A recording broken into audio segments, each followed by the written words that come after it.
Sports Talk going up on a Tuesday. Welcome to the program. I'm Brendan Dorzinski. He is Dan Lucero, and we are here with you for the next 3 hours.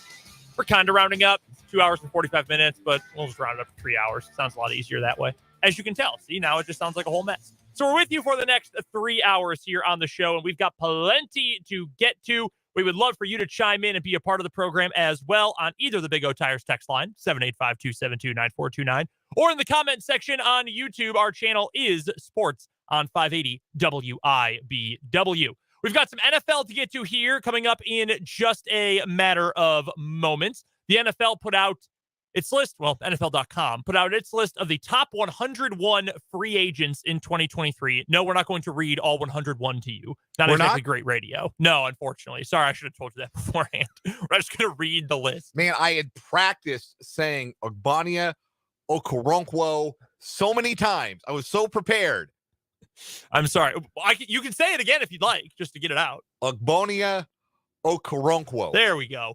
Maybe he'll come up. We're going to look at the guys who at least might make some sense for the Chiefs. Do any of them make sense for the Chiefs? How aggressive might they be? Nate Taylor also brought up a couple of names in free agency that could be potential targets for the Chiefs this year. So we'll get to that. Some of the other big names will be on the move, etc., coming up here in just a little bit.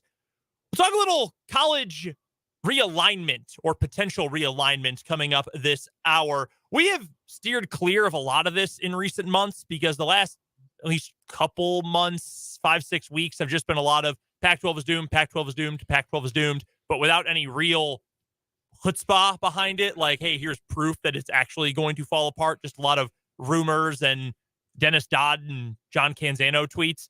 But now we've actually got an athletic director in the Big 12 who is sounds like he's licking his chops a little bit. Saying the quiet part loud. Yeah. So we're going to talk a little bit about the future for the Big 12, how it could benefit from some major issues out west coming up here in just a little bit. We'll also play some stock up, stock down for the Big 12 today after a night of action last night that was honestly just kind of funny. Like, without any sort of attachment to it, it was very funny watching Baylor almost choke away a game they led by 15 with about a minute left.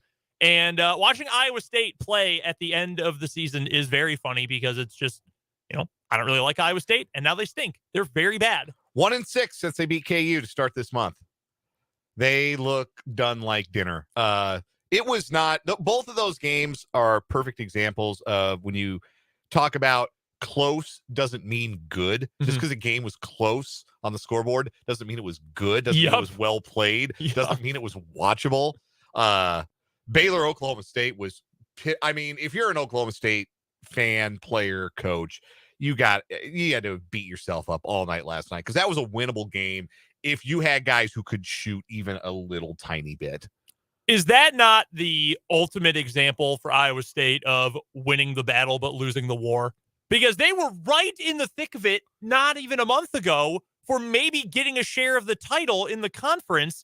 Well, now you mentioned they're 1-6 since they beat KU. You know what KU's record is in that time? They haven't lost. 6-0. Beat Texas. Beat Baylor. Beat TCU. Complete opposite directions. It's like what's the whatever law it is where, each action has an equal and opposite reaction. Isn't that one of Newton's laws? It might be Newton's. I'm not sure. I remember the wording. I don't remember who came up with that one. Well, those two teams collided, and the opposite reaction was Iowa State went backwards. It was his third law, for the record. It was Newton's third law of motion. Shout out to Newton. Big railers guy. Hey, I was not much of a science student, but that's no, that's why somehow. I'm here. Yeah. So we'll talk about numbers, equations. Nah. Once math became more about multiplying letters than it did numbers, I was out. That's when I tipped out. Yeah, the end of my math career was when I excitedly signed up for AP statistics my junior year and then discovered that it wasn't what I thought it was going to be. That you were not calculating wins above replacement? No. So we'll talk more about that. Obviously, we'll preview KU. They're coming up tonight against Texas Tech. We'll talk to Michael Swain of Fog.net and our 23rd Street Brewery Jayhawk Weekly all about that. Get some final thoughts during the 5 o'clock hour as well. And let's not forget, we're going to find a monthly champion in What Is Wrong With You today. The TNT teacher and the chicken wing embezzler will go head to head for the February championship in What Is Wrong With You. That's all coming up today, plus the Random Question Tuesday, 580 Sports Talk headlines, and so much more. Again, we would love for you to be a part of the show. Big O Tires text line is open, 785-272-9429. And as is the comment section on YouTube, our channel is Sports on 580 WIBW. Make sure you go subscribe. This is also, by the way, we're just getting through all the housekeeping stuff here to open up the show.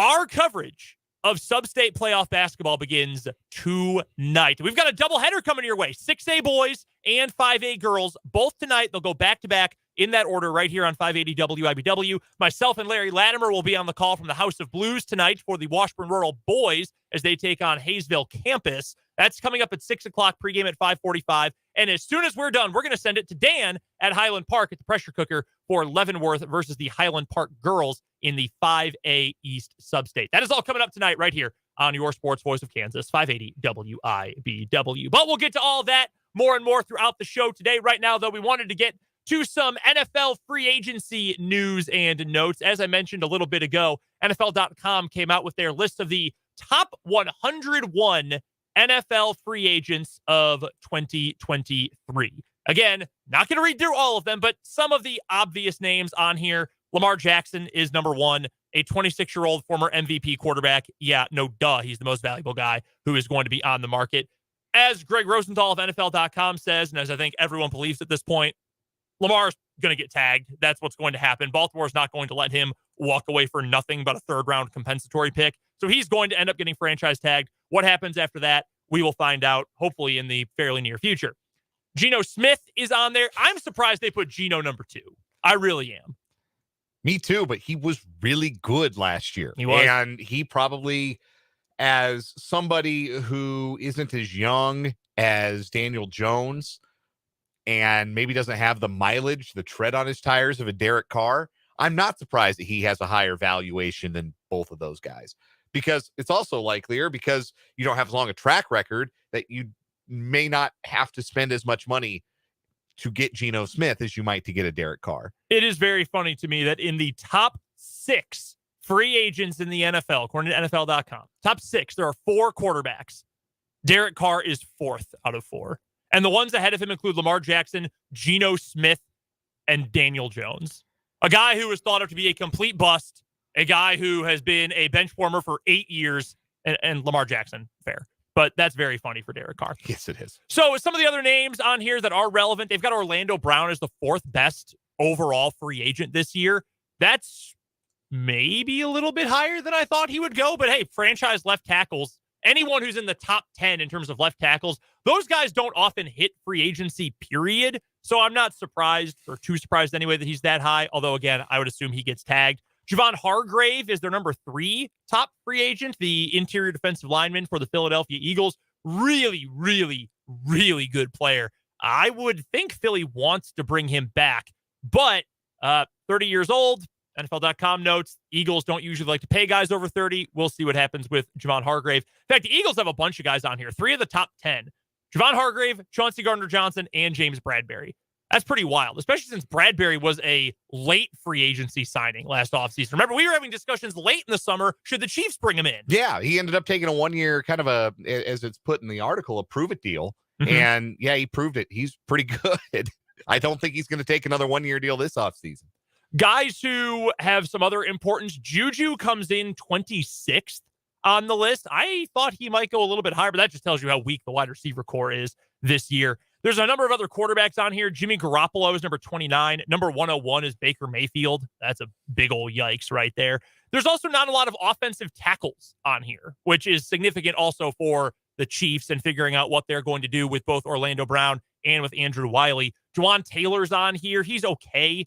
He's fine. He's nothing great. They have him ranked 34th. Caleb McGarry is on here, also in the top 40. He's a right tackle, and the Falcons are almost certainly going to franchise tag him as well. So some interesting names, but overall, it's not an overwhelmingly strong free agent year, period. And we've noted a couple spots, offensive tackle, wide receiver, that are really, really shallow in that regard. Are there any guys who, even before looking at a ranking of players, but are there any guys who jump off the page to you as this guy just makes too much sense for the Chiefs? And let's leave Brown and Juju and Wiley out of it for now, because I think to some degree. We would like to see them bring all of them back. We've already been over, should they come back? What's the value to this team, etc. But is there anyone else from around the league that stands out to you and you think, man, that guy would be such a great fit on next year's roster? It probably just looking at the wide receiver spot, because I think that is where the Chiefs are going to maybe allocate some free agent resources. We'll see how the market develops, and more. I think I can be convinced that, if they're going to hand out, aside from Orlando Brown, a big free agent contract, it might be to a wide receiver, and big is relative. Like they're not going to give Tyreek Hill money or Devontae Adams money, any of these guys. Mm-hmm. But somebody like a DJ Chark, who he's 36th on this list, which is much higher than I would have expected. But that's a speed guy, a field stretcher, somebody who can get open downfield, somebody who's a veteran, who's never really been with a quarterback as good as Mahomes. So you think maybe Mahomes could unlock Chark in a similar fashion to how maybe he got the best out of Marquez Valdes-Scantling at times this last season. But other than that, honestly, the Chiefs come into this offseason in such a good place where they don't need to feel like, man, we've got to build out our position group here. We got to go out and get a star. Like, you'll notice the franchises that are good year in and year out are never the ones that win March 1st. They're never the ones that win the free agent period. That first day when teams are busy and handing out contracts. The premier franchises in the league aren't the teams that usually are real busy. They lay back, they see how the market develops, and then they fill their own needs. Another position, I guess, would be edge. A guy like Arden Key would be a really good rotational piece. I agree on that He's one. at number 52 overall. I had a really nice year for the Jaguars. Actually usurped the number 1 overall pick in their lineup. Took Trayvon Walker's snaps. And again, you're not looking for superstar, but you're looking for production, the ability to fit into rotation, the ability to make an impact. So an edge rusher like him, or maybe an Melvin Ingram reunion, could make some sense as well. But those are the two positions where I could see the Chiefs spending even a little bit of money in the offseason. I don't think they're going to do it at corner. Safety, maybe, depending on what happens with Thornhill. But I just don't think they're going to be super active in this.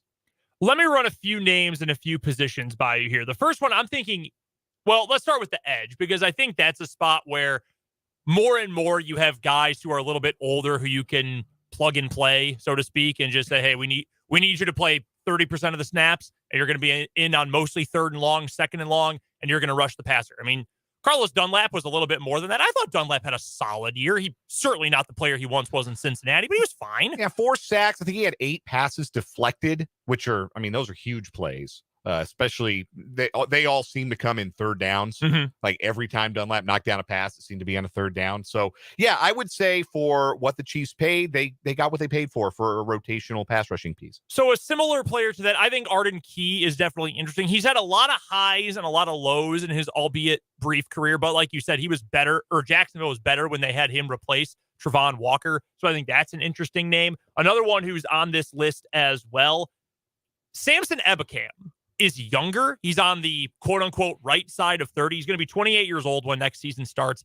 He's never been a great pass rusher, but if you're asking him to specialize more than he's had to do in the past, I think you could at least consider that move, because you don't really need him as a true linebacker, which is more what he's been in the past. But I think that's at least an interesting name if you wanted to go a little bit younger. You know who else is a free agent again this year? Melvin Ingram. Yeah. If he's around in July, I don't think he's going to get signed early. If he's around that late and the Chiefs say, hey, we need you to come in and rush the passer 15 times a game, I think that would make some sense. Speaking of reunions, what about Justin Houston? He's aging like a fine wine, 34 years old, still productive. I wonder if that's just a bridge burned at this point.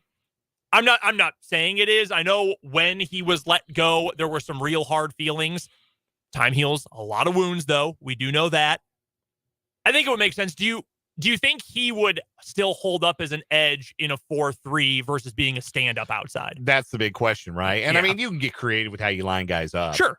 But yeah, that would be the big question. Would he fit schematically? Would Steve Spagnuolo be able to get the best out of him with a guy who, he's been rushing the passer from a stand-up spot his whole career? Could he be somebody who puts his hand in the dirt on a third down and make some other kinds of plays. That I don't know. And again, some of this depends on, we heard Andy Reid speak earlier today, and sounds like if Andy Reid had his druthers, Frank Clark could be a Chief for another year. Obviously, there are big financial hurdles for that to make sense for the Chiefs, but Clark showed out in the postseason. He did have a better year, a more productive year than he had the previous year, and obviously has the complete trust of the coaching staff. I mean, if you're talking about a rotational guy, if that's how you view, like if Frank Clark hit the market right now, if a player with Frank Clark's resume hit the market right now, wouldn't we be talking about that as a guy? Boy, rotational guy, he's good against the run. He can play all three downs. That would make sense for a team like the Chiefs trying to stack up on edge rusher talent. Yeah. Like that'd be a player we'd be talking about if he hadn't just, spent the last few years with the Chiefs. So maybe there's something there. Maybe that can be salvaged again financially. That's where it has to make sense, because the Chiefs have to decide whether having the player or having the cap room is more important. That's an interesting debate. We'll ask that to Matt Derrick on Friday. What is more important for the Chiefs on the edge? Is it having Frank Clark, or would it be having that open cap space? If you cut him, you will save exactly $21 million against the cap. That's a lot of money.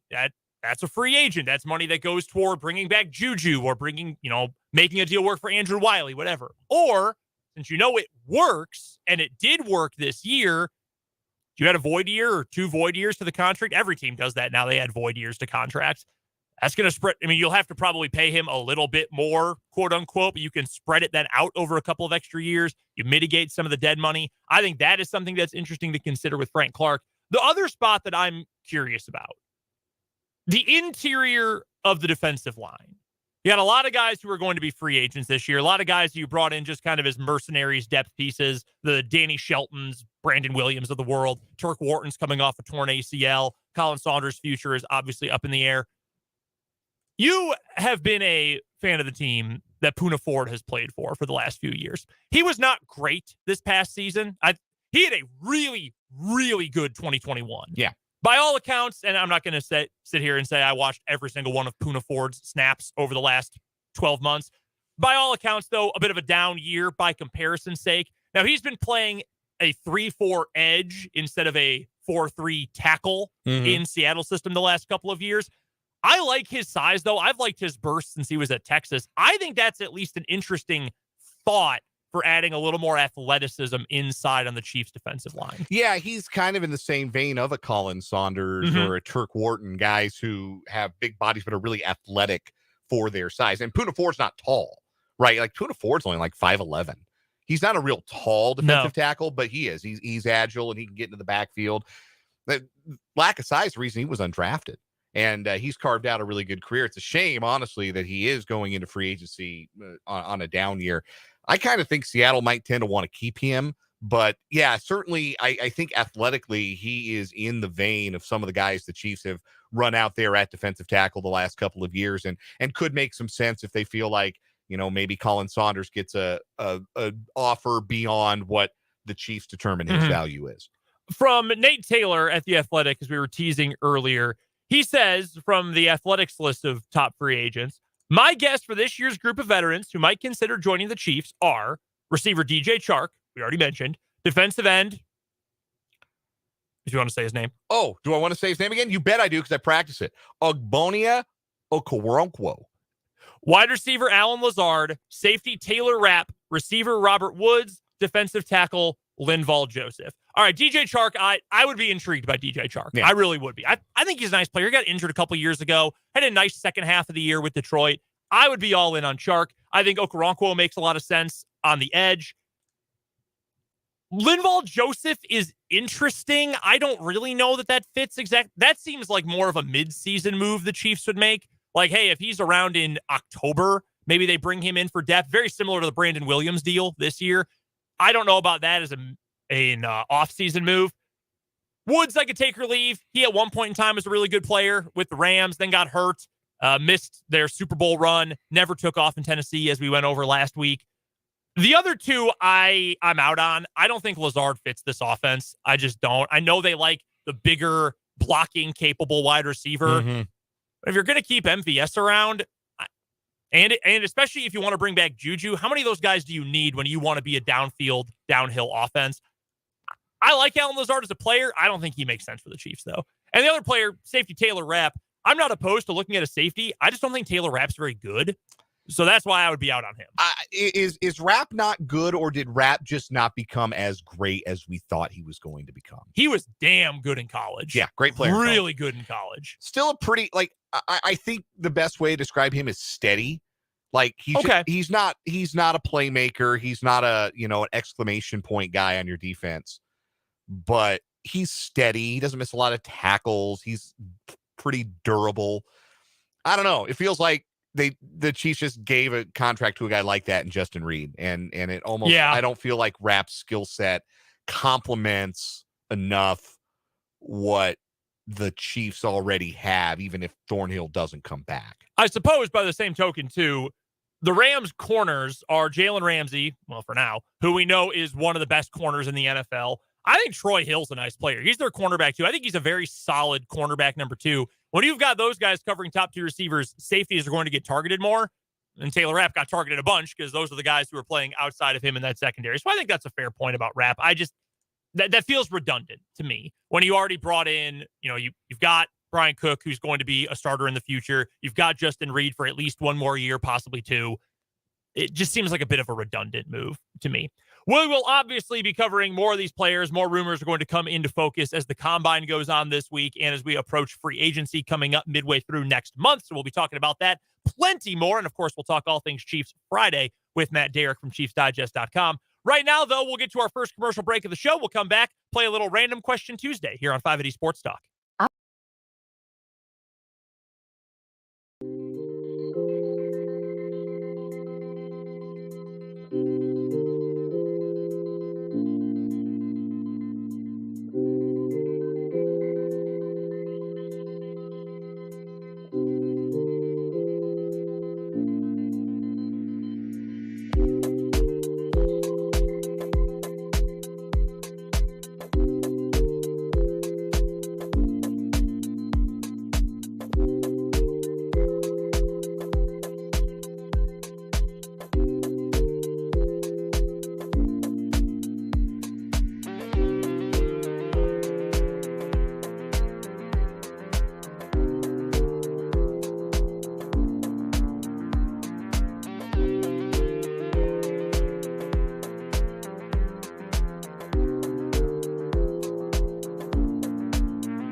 Tuesday afternoon, just about the bottom of the 3 o'clock hour, which means it's time to get to Random Question Tuesday here on 580 Sports Talk.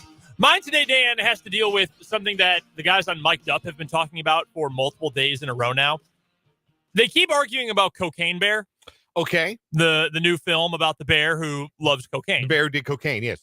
Which is based on a true story, by the way. You Yeah. can actually find, I don't remember, it might actually be back in Kentucky at some museum. The actual original cocaine bear, you can now find and like go visit, and it's taxidermied. You can just take a picture with the Yes, cocaine bear. Because the bear's heart exploded. Yeah. Because it did cocaine. Lots of cocaine. He just ate just a lot of cocaine. What is the dumbest movie you've ever seen? Not worst. That's a different discussion. And maybe it's the same thing. But what is the dumbest movie you've ever seen? See, the obvious answer to this is Snakes on a Plane. But yeah, it is. Cocaine Bear is, I would think, kind of in the same vein as Snakes on a Plane. Is this movie's dumb on purpose. We know it's dumb. Everybody involved in the making of it knows it's dumb. Everybody playing a part in it knows it's dumb, and you know it's dumb too. You just want to be entertained so you can say you saw the movie where Samuel L. Jackson says, I'm tired of these Monday to Friday snakes on this Monday to Friday plane. That, by the way, is the TV edit of that famous line. That's extremely fun. I didn't know that. I've never seen it on cable. So, fun fact about the movie Snakes on a Plane. When the first news came out about the movie, all anyone knew was that there was a movie called Snakes on a Plane, yeah, and Samuel L. Jackson was going to be in it. Of course, that had the internet going nuts. Shout out to Paul Wall. And many people made the same joke about Samuel L. Jackson, who famously likes to use a certain 12-letter expletive that would get me fired for saying on the air in his movies. And so that is what people said. Oh, Samuel L. Jackson's going to be talking about these 12-letter expletive snakes on his 12-letter expletive plane. Well, anyway, they were done making the movie, but then decided, wait a minute, we got to put that line in the movie. So they, like, you can tell, it's so obvious that they wedged that shot, the hero shot, into the end of the movie where Samuel L. Jackson goes, enough is enough. I've had it. With these monkey fighting snakes on this Monday to Friday plane. That is the TV edit. I swear to you. I swear to you, that is how they edited it for TV. Anyway, too funny. It is by far the dumbest movie I've ever seen in my life. Absolutely the dumbest movie. Close second, Sharknadoes 1 through 3. That's about when the act got stale. I stopped watching after 3. I was going to say the first, like, Sharknadoes 2 and 3, I thought were really funny because they clearly knew, like, okay, we made the first one. It was not received exactly the way we kind of hoped it would. Let's just steer into the joke. I honestly thought they were pretty funny. Yes. Then I apologize for saying this. They jumped the shark after that. Like, okay, yes, you've killed. They were winking at you with the second one, and then the wink became a little too obvious by Sharknado 3. Which one was? One of them was like Kurt Angle was the president. Yeah. Or Mark Cuban was the president. It was something like that. Like all the stunt casting. Man, that was truly a like television event for a while. That was when Sharknado came out. Yes. No, I like Sharknado 2. That was like a night we all sat down on, got on the Twitter machine and reacted to Sharknado as we watched it. Yes. Mark Cuban was the president. Yeah, that's what it was. Frankie Muniz was in it. Yep. Mark McGrath was in one of them. Mark McGrath. That's the one I remember sitting down and actually watching. Shout out to the Sugar Ray guy. Yeah, by the time Sharknado 3 rolled around, yeah, it was too self-referential. It was too in on its own joke. Like the supporting cast includes just tons and tons of celebrities or fake celebrities. Like they were picking up like C-list NFL players. Tom Compton played a role in that movie. What? Why? Jared Fogle was in that movie. Well, okay. Oh, yeah. It hasn't aged well. No, clearly not. I'm getting so far away from my own question here, but there is a large like pool of those movie, like Mecha Godzilla versus Dino Croc or whatever, like these super monster movies that are so far beyond like your typical King Kong Godzilla movies. They're extremely funny. Have you ever seen any of those? No, I have not. I think they were mostly on Sci-Fi Channel. But yeah, they were like Dino Croc versus Mega Gator. They were awesome and terribly made. The answer for me, by the way, is Rubber. You ever seen Rubber? No. Is that the one about the tire that kills people? It is about the tire that kills people. I was talking to Jake today because he was saying society is falling apart because people want to go pay money to see Cocaine Bear. And I said, no, people have always been like this. And I showed him and a couple other people in the office the trailer to the 2010 English-French film Rubber about a tire named Robert that murders people. Yes. Tire goes rogue, murders people. That's the whole movie. And it's super dumb. Yeah. Well made, super dumb. So that was my answer. We got a couple from the Big O Tires text line. You can play along on Random Question Tuesday as well. 785-272-9429 is the Big O Tires text line. We have one vote for Birdemic, which makes the Sharknado films look like Oscar material. That's true. Birdemic is awful. I've seen that movie. I also have a vote for the Warriors from the 785. That one's not trying to be dumb. You must have just hated that movie. One I was just reading about last night that I do remember seeing, the remake of The Wicker Man with Nicolas Cage. Yeah. So bad. The bees! No, I got to shout out the one that just came out where Gerard Butler plays a airline pilot turned action hero. Clearly, they couldn't come up with anything else to call the movie because the movie's just called Plane. Oh. See, that's even worse than a couple years ago when Edge, the WWE wrestler, and Kelsey Grammer were in a movie called Money Plane. And Kelsey Grammer was an evil millionaire who flew in a gigantic casino plane. It was awesome.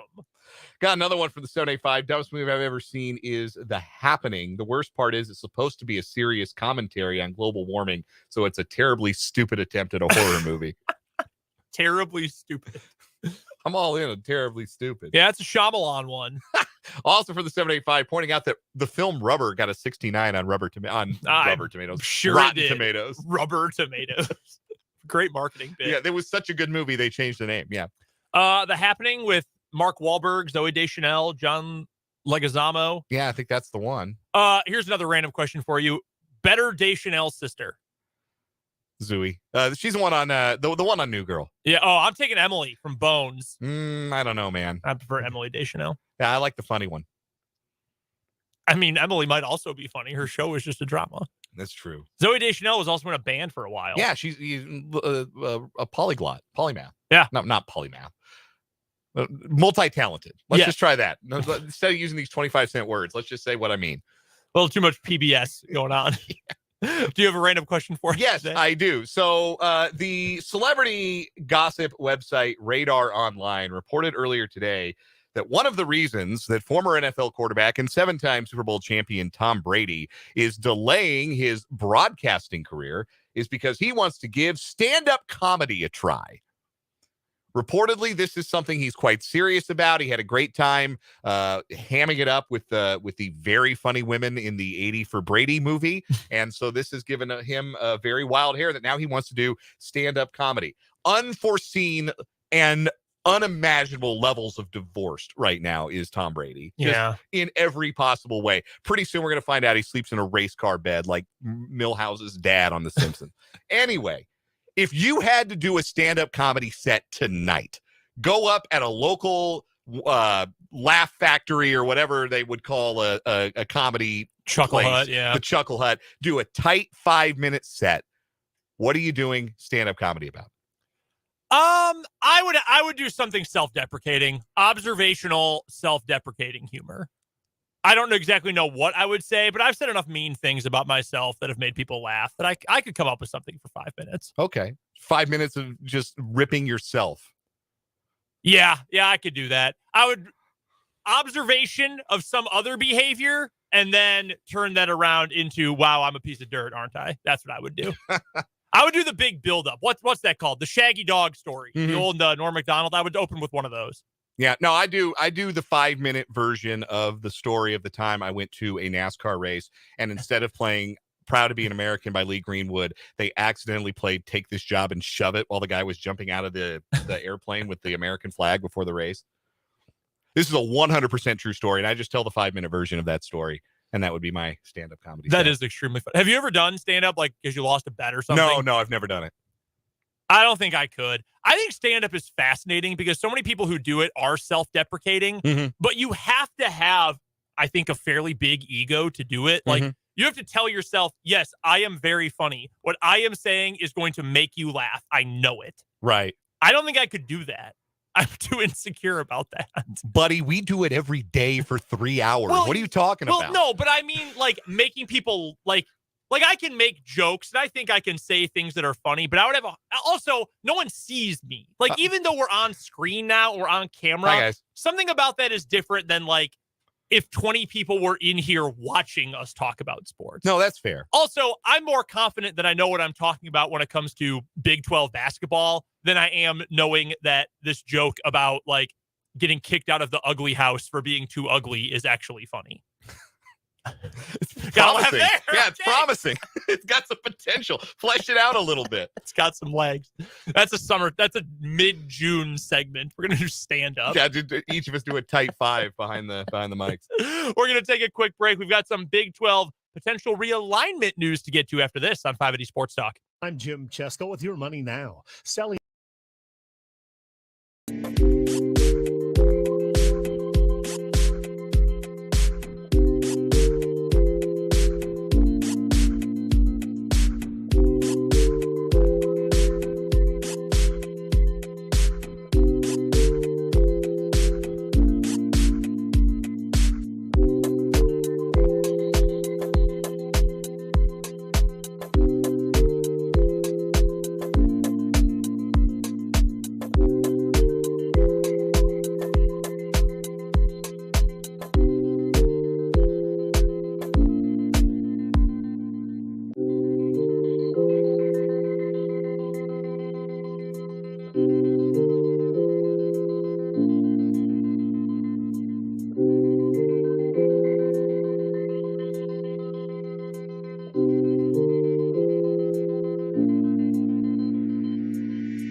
I'm not sure if you've seen this on social media in the last few minutes. Apparently, though, and shout out to Vance, who brought this up in the YouTube comment section as well. And I saw his comment first, and I thought, Vance, what are you talking about? What do you mean they played a game without umpires? And then I saw a video, and foolish on me, the Pirates and Orioles actually played the 9th inning of their spring training game just now without umpires. So, yeah, I saw this too. Apparently what happened, they wanted to play the bottom of the 9th, despite the fact that the home team was winning. So traditionally there's no need for the bottom of the ninth when the home team is winning. But it's a spring training game. I don't know who was home and who was away, but maybe the visiting team wanted to use a pitcher. The home team wanted to get some guys some at-bats. And so they both agreed, hey, let's just play the bottom of the ninth inning, whatever. Yeah. The umpires were not made aware of this decision and just pieced out. And so what you were left with was a half inning of baseball played without umpires. I kind of like it. Yeah. Did it go seamlessly? Far as I know. Strikes. Yes. That's the new Call your own. meta. Call your own balls and strikes. Call your own. We get games done in 4.5 hours. When's fights all the time? When is the last time you went to the batting cages? Oh my God. It's been too long. It's probably been, there was an outdoor batting cage in Sterling, Colorado, where I worked from 2015 to 2016. And I went there a couple of times. Okay. So it's been 2015, 2016. It's been a solid 6-7 years. Growing up, we had a place. It was batting cage. It was a big batting cage place. And they had,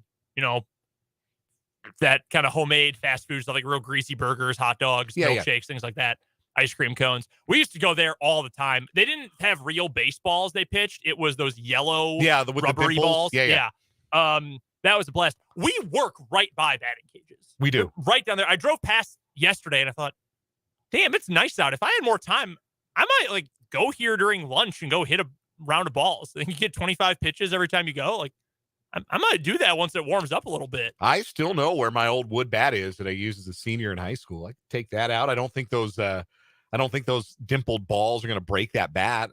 I wouldn't think so. Yeah, take it out, let it rip. Yeah, I'm thinking next. I mean, today it was nice too. But we had stuff we were preparing for today. But Sports on 580 YouTube content. I kind of think yes. We'll get the other two to come too. Yes. I love the cage. Roast our swings on the 580 Sports Talk. There you go. Yeah. There's the literal stand-up comedy for you. I'm not going to say anything about one certain member of our crew's ability to hit a ball, but I have a feeling one of the four of us may be worse than the other three. And it's not the one of the four of us that was DH'd for his last 2 years. No, it is baseball. not. No, it is not. You saw this earlier today from Mack Rhoades, who is the athletic director at Baylor. He was speaking to the Baylor or Sikkim 365 or 365 Sports, run by some Baylor media members down in Waco. They do a really good job covering Baylor and just the Big 12 and college sports in general. They get a lot of access. Yeah, they do a really good job. Yeah, they do a phenomenal job. And Mack Rhoades gave a comment about the future of the Big 12 and the future of the Pac-12. And he says this, quote, "I'm certainly not rooting for the demise of any particular conference," not specifically talking about the Pac-12 here, but obviously. But I am also looking out for what is best for Baylor, and what is best for Baylor is a really, really strong Big 12, and one that secures its future, but not over just the next 6 years, but beyond. There is a short gain, but also a long gain for this. It is dependent on what happens among the Pac-12. There may be movement if whatever media deal they are able to strike is not satisfactory. We have to be prepared for that, and I think we are if that was to happen. Again, looking out for the Big 12, how do we strengthen ourselves? So here's what he's saying in layman's terms. As soon as schools over there are PO'd about their almost guaranteed to be terrible media deal, we're going to go get them. That's what that says to me. Yeah, that says that the Big 12 is open for business. Look at that synergy in messaging with what Brett Yormark said during the summertime. Yeah. And it's not a surprise. I mean, the news that is public, you can't imagine what stuff isn't public, but you would think if there was good news out there about what the Pac-12 media deal or media landscape was looking like, we know about it at this point. But we know a whole lot of what isn't out there, and we know a whole lot of what might be out there but isn't satisfactory to the ADs and university presidents, because it's very well known, and Rhoades even spoke about this in his comments too, that you don't want to be the all streaming conference. No, you do not. You don't want to be the conference that just takes all your stuff to Apple or Hulu or wherever it is. You don't want that. Especially not at such a major level. If you look at mid-major conferences, football and basketball, I think the Sun Belt, they get a few games for football on ESPN2, ESPNU during the year. most of their stuff and almost every one of their basketball games goes on ESPN Plus. But for a league like that, it actually makes sense. You're not going to see them on regular cable. Things like regional cable agreements have really gone out the window. There's no more Raycom, you know? Right. No Jefferson Pilot. Right. I missed the Phillips 66 Big 12 game. Yeah. The original ESPN Plus. Yeah. And they would just air it, like, I think 38 The Spot in Kansas City would have games. It was Channel 20 in Denver back in the old Big 8. It was It was the Channel 20. I forget the call letters, but it was the UPN station. Oh yeah. Yeah. Oh yeah. Yep. Like, without things like that, a smaller conference saying, hey, we're going to go all streaming because we want to make sure our fans, our alumni know where always to find us. For a league that size, I think it makes sense, or especially even smaller than that. But if you're the Pac-12 and you're not fighting to just make sure your alumni can watch you, you're fighting to compete because you want to compete. You've always been on the level of competing with teams in the SEC, the Big Ten, now the Big 12. You're the Conference of Champions. You should be on TV. You should have a presence. You're not going to have that at all when it's, okay, yeah, go find us on Apple TV Plus. That is stooping down to a level you do not need to be at. And look, whatever the Pac-12 does, it's going to maintain a certain amount of competitiveness to dominance in the kinds of sports that have made it the Conference of Champions for a lot of years. They're going to kill it in sailing. Yeah, they'll be good at track. They'll be good at swimming, diving, soccer, volleyball, although you may have noticed increasingly that the balance of power in college volleyball has absolutely tilted eastward. Mm-hmm. Like, it's not just, Nebraska here and there. It's like the Big 12 and now the ACC is really good and the Big 10 is really good. Yeah. So you are going to a certain extent, remain confident in those sports that you've invested in more so than other conferences because of your geography. But as far as your relevance on a national scale in football and basketball, which are the sports that move the needle and make your athletic department money, you lose that if your revenue is a third of what the SEC schools are getting or a third of what the Big Ten schools are getting. And that's what they're looking at right now. And for the Big 12, yes, you're not bringing in the same dollar per school rate that the Big Ten and the SEC are bringing in. But if you can strengthen your position with a couple of well-timed additions or sensible additions from the Pac-12, maybe that dollar amount starts to creep up to the point where you can compete and you can have a big three, because the ACC's got to worry about this too. Yeah. Nobody's talking about the ACC right now, but they don't go to market for a 10 while years. On their TV deal. More than 10 years, in fact. And they are going to be lagging way behind. It's going to be fascinating to see how far behind that they might fall and what happens to some disgruntled ACC members here in the next decade or so. But it's just this, the reason this quote is so interesting is the first time to my memory that an athletic director in the Big 12 has openly said, look, we're aware that there is some dissatisfaction among the Pac-12 members. And if that dissatisfaction gets to the point where they're looking for a new home, not only do we have to be ready, we are ready. Real quick, we only have about 30 seconds here. Do you think the Pac-12 actually gets a boost from adding San Diego State and SMU or similar programs? No. Yeah. Like, this is the thing. I will try to rush through this, but people knock the Big 12 schools because they're not in big cities or they're not near small towns, but they have passionate fan bases. People care. People give a damn about Texas Tech and Iowa State. Their alumni care in ways that SMU alumni, San Diego State alumni, most of the alumni in the Pac-12 just don't care about sports. That's the difference. That's where your audience comes from, not your market size. Yeah, that in 2010, maybe that had importance as cable was still growing. Nowadays, it certainly does not. We've got to get to a break here. National and local news coming up at the top of the hour. But in the 4 o'clock hour of the show, we'll play a little stock up, stock down with the Big 12. What are the highest ceilings? What are the lowest floors going into the conference tournament? We'll get to what is wrong with you and Michael Swain. All that is coming up in the 4 o'clock hour of 580 Sports Talk.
of Fort Good on a Tuesday. Brendan Dworzinski, Dan Lucero here with you on this final day of February 2023.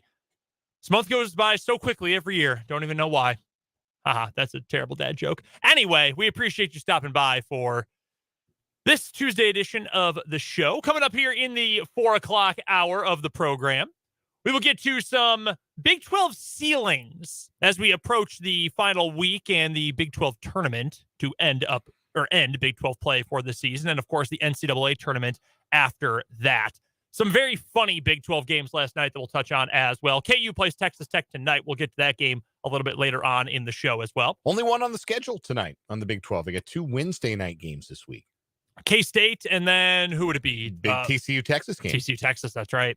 That's odd. Usually you'd get 2 on Tuesday. 2 Monday, 1 Tuesday, 2 Wednesday. That's the strangest schedule of the year, I think. I think so too. Yeah, you know what else is on tonight, college basketball-wise? Special edition America East Tuesday. Uh-oh. I don't know why they're not playing tomorrow, but they're playing tonight instead. So get your America East picks in ASAP.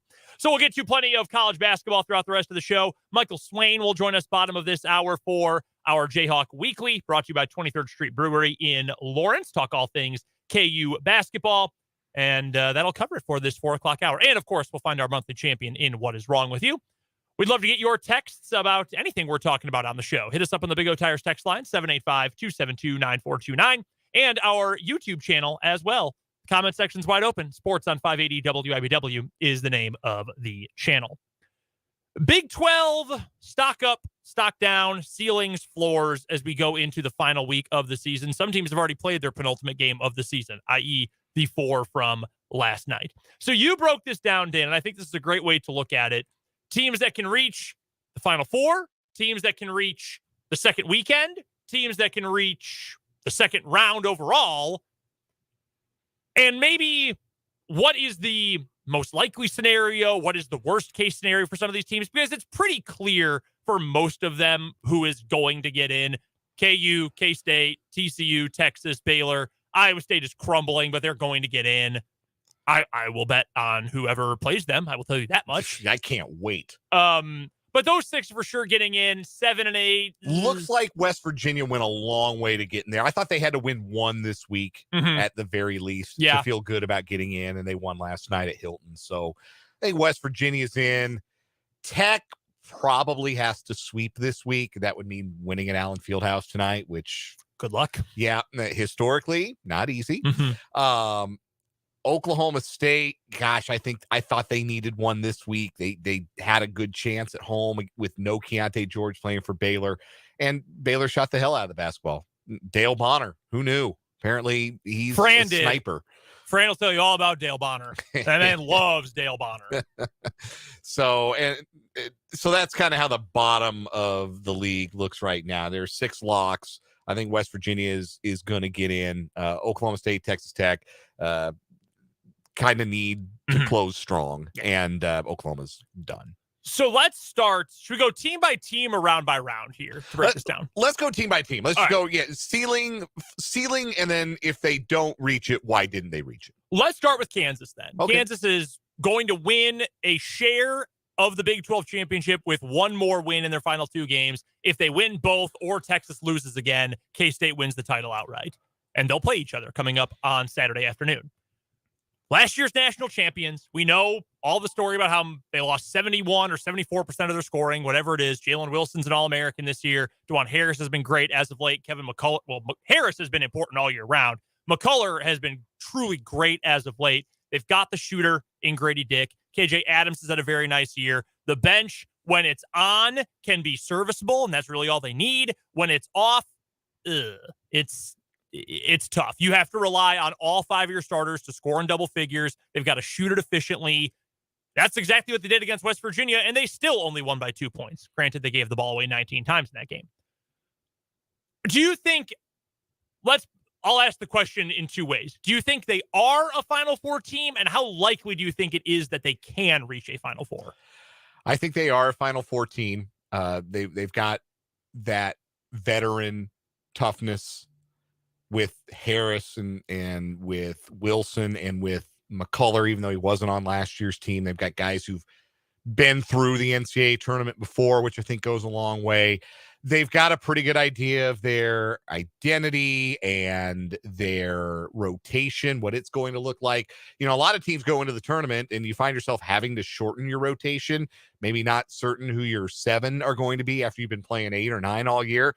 Not a problem for Bill Self because he knows short rotations are fine in the postseason, and he'll get it down to one big and Yesufu or Pettiford minutes. And that'll be what it looks like for the duration of the tournament. So they're not going to have to figure that out on the fly, which I think benefits them. That, and they have consistently beaten really high level competition this year. They've got an outstanding record against high level competition. That's the biggest argument for their success, is they have played big games, they have played good teams, and they have beaten those teams regularly, more often than any other team in the country, with the 14 quad 1 wins. So that's the argument for Kansas making the Final Four. The likelihood that they get there, I mean, it's kind of redundant, or that's not the word I'm looking for, but unnecessary to say that a lot depends on your matchup. And that's true for every team that enters the tournament. But certainly if KU were to run into a team with some significant size, who can beat them up on the glass, who can get a bunch of second chance points, then that would be a problem for Kansas. So if they don't meet their ceiling, which I do believe is the Final Four, it'll be, I think, because they got beat up on the glass, or because they had difficulty scoring around the rim against a really good rim protecting team. I think that's all entirely fair. Real quick, just an additional add-on to the question. Is this a Final Four or bust year for KU? Because it's different in college basketball, I think, than it is in football, Super Bowl or bust. That we talk about that all the time. That's what the Chiefs are right now. It's what the Packers have been for a long time, what a lot of teams are. That's different. There's single game sample sizes, single game one-on-one matchups, but it's different than the randomness of basketball and the randomness of who's your opponent going to be, bracket style tournament, etc. So I think it's a little bit different. I don't think this is like, 2015 Kentucky, right, where they went 38-0 and then lost in the Final Four. Like, that team needed to win a championship, or it was going to feel like, dang, we didn't accomplish what we thought we were going to accomplish, what we thought they were going to accomplish. I don't think last year's KU team was quite like that, and I would argue that this year's team isn't either. Like, if this team got to an Elite Eight, I would say, yeah, it's a really damn good year. Yeah, I don't think the expectations are always to have a certain level of success in March, but this was not.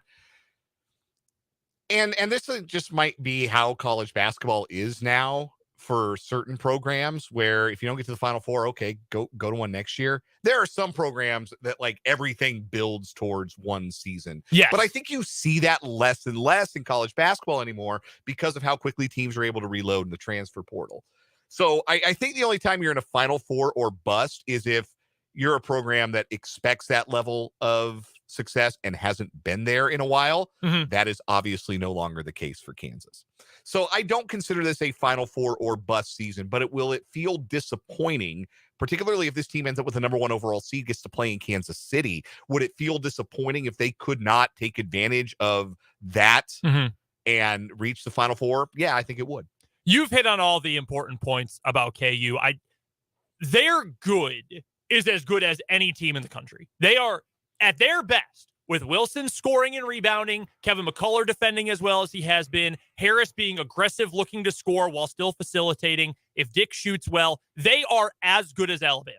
They are as good as Houston. There is no doubt in my mind about that. And again, if you get 20 combined competent minutes off the bench, if KU plays like that, they can win the national championship this year. There's no doubt in my mind about that. The problem is when they're off, things can spiral a little bit.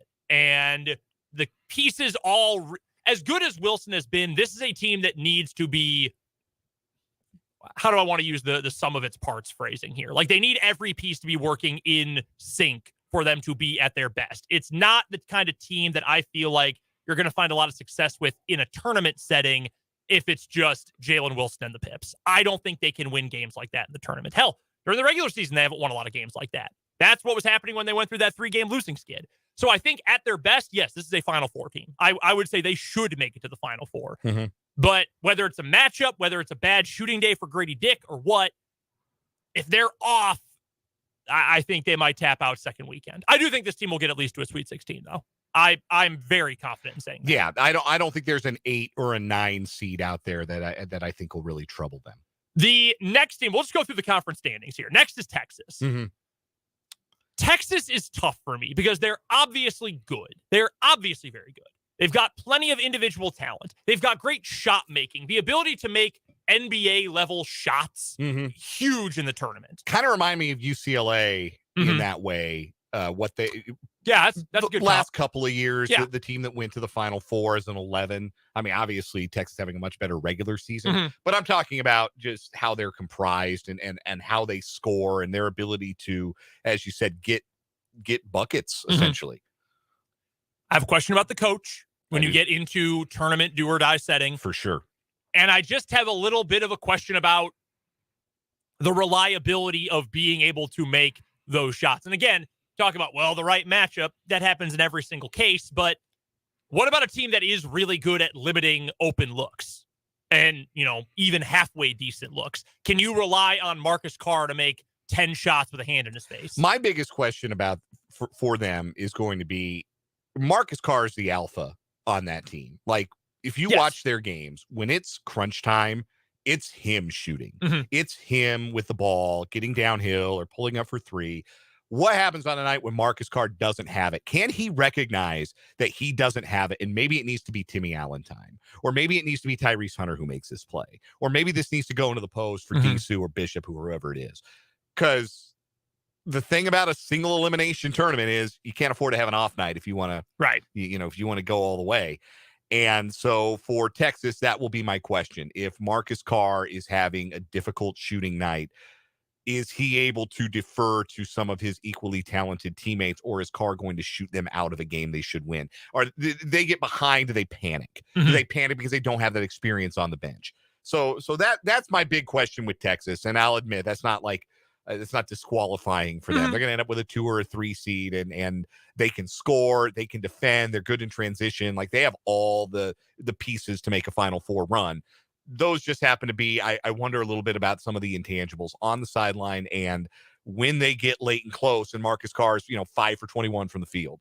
Like, does he trust his teammates enough to not go 5 for 22 and then you lose? And the same thing with Tyrese Hunter too. Like, do those guys who are handling the ball most often, are they able to recognize, hey, Allen needs to win this game for us? Because we know that Allen can do that. We know Timmy Allen has the ability to win a game for them. Their posts.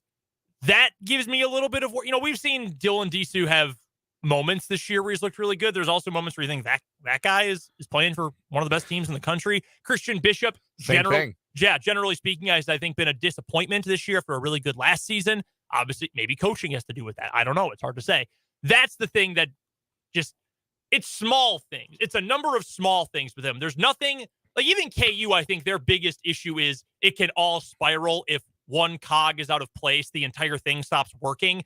Texas, I think it's more just kind of little fires. And if you can put them out, that's fine. But unproven coach, star player who occasionally plays a little too much hero ball, posts who have been unreliable this year.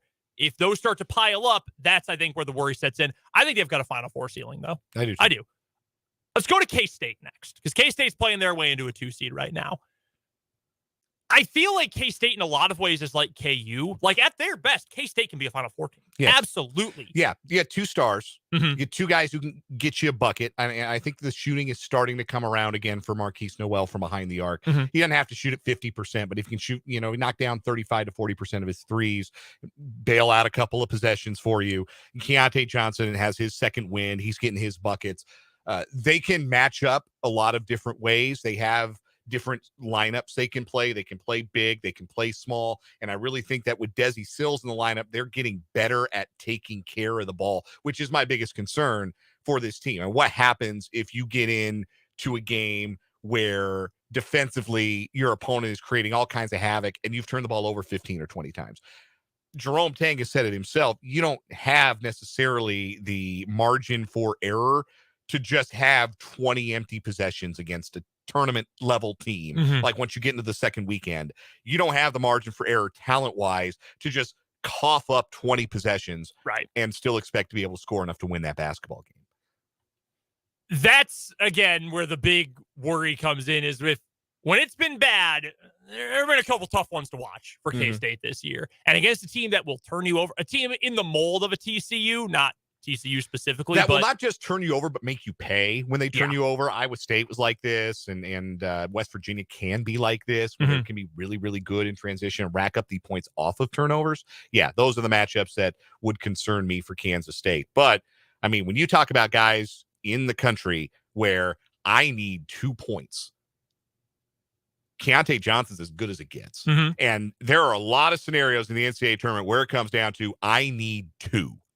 And K-State has that guy. And similarly, I need someone who is going to do something, not even necessarily scoring, but I need you to be willing to take a tough three-pointer. I need you to create something for yourself or for someone else. You trust Marquise Noel as much as anyone to do that, right? Yeah. For better and sometimes for worse, but I'd argue largely for better. Like, go make a play. Go make something happen. Go bail out a possession by hitting a 28-foot three-pointer. Like, yeah, you need that guy, and K-State has those guys. And those teams that have those guys generally do pretty well in March. I would say of the 3 teams we've talked about so far, K-State's the least likely to be a Final Four team, but that's not to say that they can't be one. I certainly think they can. You are going to need someone else to do something, though. You can't be just the 2. Yeah, whether it's like Tomlin or Carter or Sills, you're going to have a third scorer most nights. Are you still in on Baylor as a Final Four team or potential Final Four team? With Keontae George, I am. Yeah, with George, I am, because then they've got the best backcourt maybe in the whole country, and they beat you in all different kinds of ways. They shoot the hell out of it. I mean, they are just so good from behind the 3-point arc. You can't leave Cryer alone. Flagler hits contested threes all the time. Keontae George has a ton of confidence. If he's healthy, yeah, it's a Final Four team to me. I think so too. Flo Thamba starting to play better is a nice adjustment for them, because, man, they were looking real rough in the paint there for a couple of weeks. They don't need to be great there. Again, when you've got 3 truly elite players and who as a unit are so good, that takes you a long way in March. The defense worries me. I will say the defense does have me a little bit worried. It has been a little bit better. I know the metrics have shown them improving a little bit over the last 3 games or so. That's the area where I've got even more concern than the paint, though, is can they hold up defensively if they have to take on another really strong group of guards? Would they be able to do that? Can you win a rock fight, essentially, if you're Baylor? Can you win? Because Baylor, when they've been really good here these last couple of years, they can win all kinds of games. Can they win if they run into a team in the tournament that wants to win, like it's going to slow the tempo and limit your possessions and guard the heck out of you for 30 seconds on the shot clock? Can you win a 62-60 game in March? And, I mean, we've done a 180 on this guy's coaching ability. I kind of trust Scott Drew to do whatever he can and put his team in the best position to win those close games. He's earned that benefit of that. He's a national champion. I will tell you this, though. If they don't win a game like that, that is going to be fresh meat in the lion's den. The slander Let me tell reappear. You. Ooh, that's going to be a blast. All right, the other 2 teams that are shoo-ins right now, we'll get to these really quickly. Let's start with Iowa State. They're the easier one. First weekend team. They're not making it to the Sweet 16. I know they made it there last year when they weren't expected to. I'm betting against them no matter how long they're in the tournament. When we watch the selection show, whatever 11 or 12 seed winds up with Iowa State, because they don't look like they're going to be a top 4 seed at this rate. No. They're 17 and 12 overall. They're probably going to end up as a 5 or a 6. And maybe I'm overrating them. I mean, they still got good underlying numbers, 25th in the Ken Pom even after their loss last night. So I think they'll probably end up as a 4 or 5, 6 at the lowest kind of seed. But like, there's going to be an 11 or a 12 that's a little more excited than all the rest of the 11 or 12s. That's going to be the team that gets to play Iowa State, because it's the same problem that we said they had at the beginning of the year. They don't have a dude. Like, Kalsher's the closest thing they've got, but he's not night to night giving you the big shot, the big bucket, the big individual performance. He played good last night, but the other part of it is, they just look out on their feet. Like, they don't have the same energy on defense, not on the glass. I don't see it. I don't see it for Iowa State. I know last year they had a really difficult January and February, and then in March they made the Sweet 16. Maybe they get a good matchup and catch a good matchup again, catch the high end of variance from the 3-point arc. And like, I guess that's as far as I can see them going again. Yeah. I mean, Otzelberger pulled it together last year. Maybe he can do it again. But this, more than last year's Iowa State team, feels like one that's just out of steam. If they end up matched up with Oral Roberts, who is having an insane year in the Summit League, if they end up winning their conference tournament, which they should, they're going to get an 11 or a 12. At 95% of money wagered is going to come in on Oral Roberts to beat Iowa State. That's 95+%. That's a fact. Last one's TCU. TCU to me feels like it. I think that's a Sweet 16 team. I mean, we know they've got good individual pieces. I think Jamie Dixon's done a great job with them. Mike Miles is awesome, but there's just, even since Miles got back, it just feels like something's off a little bit. And that something is, I don't think Mike Miles is 100%. We know Eddie Lampkin isn't 100% because he didn't play again on Saturday. He's just been in and out. It's a bummer. If those two guys were fully healthy, I'd say this team has a Final Four ceiling. I really believe that because they are so good in transition, and they don't need to turn you over to get into transition. They're good at getting into transition after rebounds. They're good at getting out and running after made shots. There are a lot of teams that don't get down in the court quick, taking the ball out of the basket. It's harder to do, but TCU is just so athletic, and they're really, really good at it, and they finish at such a high level around the rim. But they're a little less athletic, and they're a little less big right now with the question marks around Miles and Lampkin. And the big bugaboo for them all year, this is where they could have maybe made up the difference. They still can't shoot a lick. No. They absolutely cannot shoot a lick. So for me, second weekend team, I can't really see it going any further than that. And I won't be surprised if they bowed out. I think they're going to get, maybe a 4 or a 5. They lose to their opposite number in the first weekend. That wouldn't surprise me at all. And it's too bad because that's a really good team and a really fun team to watch as long as they're not playing your favorite team. Yeah, no kidding. I mean, how many teams that have made deep runs in the tournament in recent memory can you remember who just could not shoot? I mean, there have been a couple, like probably that Houston team that went to the Final Four. They weren't a real good shooting team. They weren't a good offensive team. Let's say that. Yeah, that's. I don't know. I don't have their 3-point numbers in front of me. Maybe they shot 40%, but they just didn't shoot a lot of them. I don't know. But it's just hard to see a path to that. Yes. Like it's hard to visualize. Oh yeah, this team could get hot from 3 for 2 weeks. I just have a hard time seeing that. They just don't have enough shooters.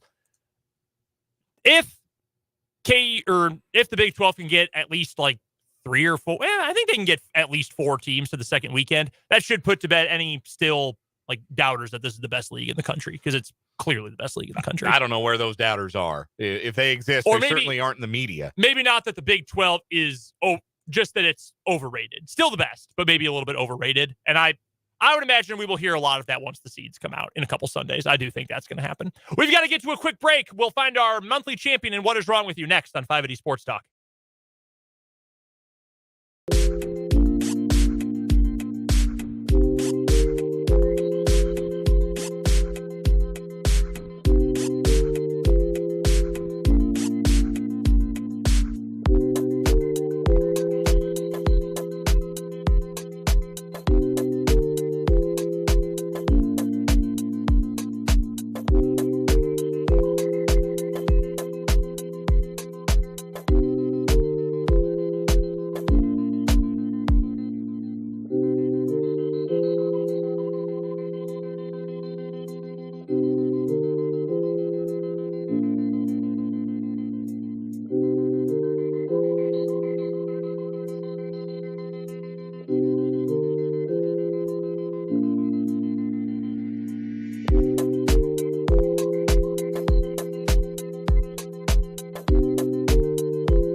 for the What Is Wrong With You February Championship on 580 Sports Talk. Michael Swain will join us here in a few minutes, but first, it is time to decide between our two finalists for the month. Number one, the TNT teacher. The gentleman in Livonia, Michigan, or from Livonia, Michigan, who wanted a day off from school, didn't want to teach the next day at his junior high job. So he concocted a plan to get out of school by leaving a fake bomb threat on his desk. He was nearly going to get in trouble twofold because at first the school thought that he actually saw the note and just didn't report it, which also would have gotten him in trouble. Then it turns out they further investigated and wait a minute, he wrote this note. He is now facing upwards of 1 year in prison for the false bomb threat. Our second finalist for the month, the chicken wing embezzler, a woman who worked for the school district in Harvey, Illinois, in the south suburbs of Chicago, who for over a year and a half, nearly 2 full years, in fact, was putting in fraudulent food orders from the school's cafeteria food supply company. And they just kept filling them. And they said, well, they're signed off on. The school district signed off. We're going to keep sending them the food. And during that nearly 2 years, this woman made off with $1.5 million worth of chicken wings, something the school didn't even serve. And she kept taking them and took them some more. 20 months of this gaffle. 11,000 boxes of chicken wings. That's so many chicken wings. That's 550 boxes a month. That's like you could not have possibly eaten all of that or even given it away, honestly. Her house just has to smell like a coop. She's got like a storage meat locker full of boxes of chicken wings. It's incredible. $1.5 million in taxpayer money wasted because this woman was hoarding chicken wings. Does Gordon Food Service, do they have like a menu? Ooh, great question. So explore our products. What do we got? Food products. Here we go. Interested in purchasing? You bet. Absolutely I am. Poultry? Would this go under poultry or you think? I would think so, yeah. So I'm at their website right now. gfs.com if you want to play along at home. Here we go. Chicken. We got chicken. Explore all. It has to let me. I can't sign in. So I've hit a. But I mean, you could get chicken patties, breasts, legs, drumsticks, and thighs, nuggets, popcorn, and boneless chicken. You can also get duck, turkey, or other poultry. You can go. You can get foie gras from these people. Foie gras. Yeah, I can't say that. Foie gras. Yeah, Cornish game hen. Dog. Why was? I love wings. You can get veal from these people. Why wasn't she mixing it up a little bit? They've got like an open chat here. Should I just type in the chat window? Hey, we're live on the radio right now. How many chicken wings are in a box? Do you think they'd tell me? Let's see. Yeah. I'm going to try. Ask them, how many chicken wings come in a box? This woman ordered 11,000 of them. This place is I wish my school cafeteria had this food service. You got them all over the place. It's all sorts of different food. Dairy and egg products, poultry. Read more about our poultry products here. Yeah, I just got the bot. Chat GPT not helping me out. All right. These are two great stories. This is one of my favorite fraud cases of all time. I love a good fraud story. This one's up at the top. Mm-hmm. We also have a teacher who gave a fake bomb threat, which is an all-time read the room moment.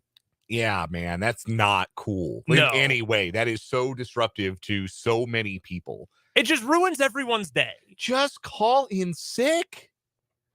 Like the solution is so simple for that guy and his desire to have a day off. Just call in sick. Just fake a cough and put a little rasp in your voice and just call in sick. Do you think he was confident in it after he left? Like, oh yeah, we're good. We're cooking. We're fine. Obviously. Like, how do you not go back and say this was a bad idea? I'm picking this up. Yeah, like scramble back to the school.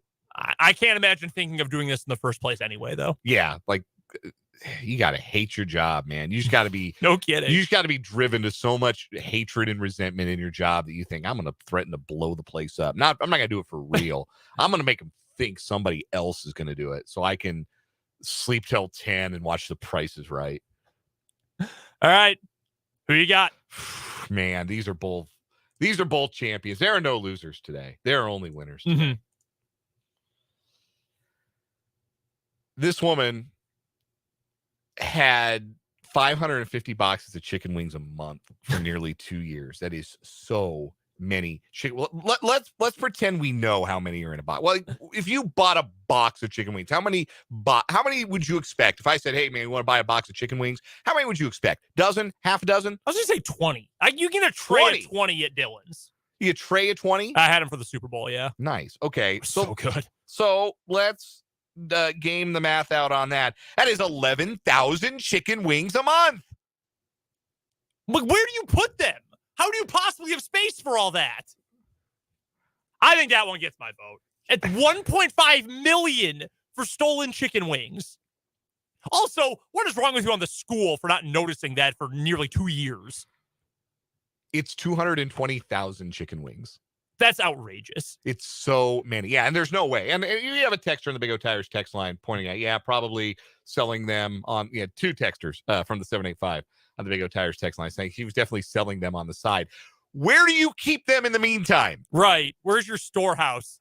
Right? Like, are these, are you caring for these in the way that they need to be cared for so that I know I am buying a product with some integrity? Like, that has to be frozen, right? Yes. There's no way she has a 2-story deep freezer. You walk into her house, she's got like, she doesn't park her car in her garage anymore. She's just got like a line, like 15 right. of those meat locker freezers. She's got like them in Rocky stacked on top of each other. All right. Does that get your vote? Yeah, that's my vote. That's our winner. The chicken wing embezzler. 2 food stories for the first 2 months of the year. Of course, the meat suitcase, one in January. We'll start a new month of What Is Wrong With You tomorrow. Right now, though, we've got to get to a quick break. Michael Swain joins us next on 580 Sports Talk.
5. The goal is to win championships.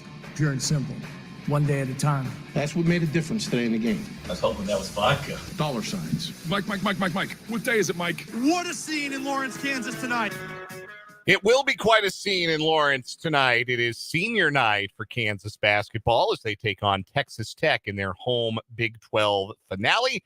Here to break that down, preview it, and talk about all things Jayhawk on 23rd Street Brewery's Jayhawk Weekly is Michael Swain of Fog.net and 24/7 Sports. Again, this is Jayhawk Weekly, sponsored by 23rd Street Brewery in Lawrence. Michael, how much, as somebody who covers the team and you've got to be at the arena through all of the senior night stuff and cover that, do you enjoy watching that? Do you get a kick out of the senior night festivities? I don't enjoy it when it's an 8 p.m. tip-off. That's Right. my only gripe. I'll be honest, it'll be a long day, spring practice this morning and an 8 p.m. tip, but I thoroughly enjoy it when it's like a Saturday afternoon and you got some time to sit down and listen to the guys, not when I'm checking my watch. But I think it's fun, and I think it's interesting to get the different perspectives of the seniors, and especially now with the transfer portal. I think about last year listening to like Remy Martin and Jalen Coleman-Lands give their speeches that were maybe 30 seconds to a minute, and then Ochai Agbaji comes out and his speech is closer to a few minutes. And I think that's always interesting to see. But I think for me personally, it's cool to see kind of the culmination of it for some of these guys. Jalen Wilson's kind of one of the guys that, in one of my first kind of years on the beat, he was there. And so kind of one of the first guys that I've kind of been around for the entire time they were in Lawrence. So I think it's pretty cool. But yeah, the 8 p.m. tip is not great for someone like myself. We'll get back to tonight's game against Texas Tech, but first want to revisit a little bit KU's narrow 2-point win over West Virginia on Saturday at Allen Fieldhouse. What was your biggest takeaway from KU's performance in that game? I think it was a dip in energy. And to some degree, I think it's understandable, right? KU had been on such a tear in terms of the energy and intensity that they've been playing with. You think about that Texas game and really any game since the Iowa State loss. KU's come out with a really good intensity, and they've rebounded the ball. They've played good defense outside of kind of half against Baylor. And I think what you saw against West Virginia was a team that kind of, I'm not going to say ran out of steam, but just didn't have it. And that's going to happen, right? That's going to happen over the course of the season. And for KU, they just gone so long without a letdown performance like that. And I think it's great that KU is able to have a performance like that and still be able to learn off of a win where you're building the resume and you're trying to figure out, hey, when you don't do these things well, Bill Self can now point and say, hey, guys, like, you remember what we talked about after Iowa State? Well, that just happened again, and we were able to win. That shows some sort of improvement, but we can't have that happen against Texas Tech. So I think it's not one of these performances that you hit the panic button after, but I think if they have another showing like that tonight, then maybe you're getting into the, like, is this team trending the right way heading into, maybe one of the more important games of the season, but if not that, one of the more important months of the season. Michael Swain of Fog.net 24/7 Sports Network is joining us as he does every Tuesday at this time for Jayhawk Weekly, presented by 23rd Street Brewery in Lawrence on Clinton Parkway and Cassold. A great place to watch tonight's KU game, any KU game, any sporting event, truly, with a delicious menu, a great selection of microbrews, and more. 23rd Street Brewery in Lawrence. Michael, it's been a dip in scoring form recently for Jalen Wilson. He's averaging around 12 a game over his last half dozen games after he came out like gangbusters to start Big 12 play. Does he seem like a player that's hit a bit of an energy wall, or is this just a scoring lull that's explainable by the fact that other guys have been able to pick up some of the scoring slack? Well, I think with Jalen, it falls in line, I think, with what you see a lot in college basketball, especially with maybe a guy that's going to go on and win Big 12 Player of the Year. Here's where I go back to, right? I think you think about Ochai Agbaji, right, last year and what kind of happened with him in terms of scoring towards the end of conference play, where I think he just maybe wasn't as efficient as he was early in conference play. He was still scoring 20 points a game and doing things like that, but it was at a much less efficient rate. And I think Jalen has done a really good job of not maybe falling into the habits you saw early in the season, where when he wasn't seeing shots go in, he kept shooting and kept shooting and kept shooting. And I don't think you're seeing that from him. I think he's realized that, hey, if I'm not scoring, if I can do other things to help our team win and help our team continue to be in a position down the stretch of these games to finish it out, then I can go shot hunting or get to my spots. But I think it's maybe some maturity where he wants to win so badly that it's not, I need to go out here and shoot 25 times. It's, hey, I've at 7 points against TCU. Well, great. I'm not going to go try and force a shot if someone like Grady Dick or Kevin McCullough is getting after offensively. So I think it's one of those things where it happens in Big 12 play where guys over the course of the season, either the opposing teams figure out a really good scouting report, the guy runs out of steam a little bit.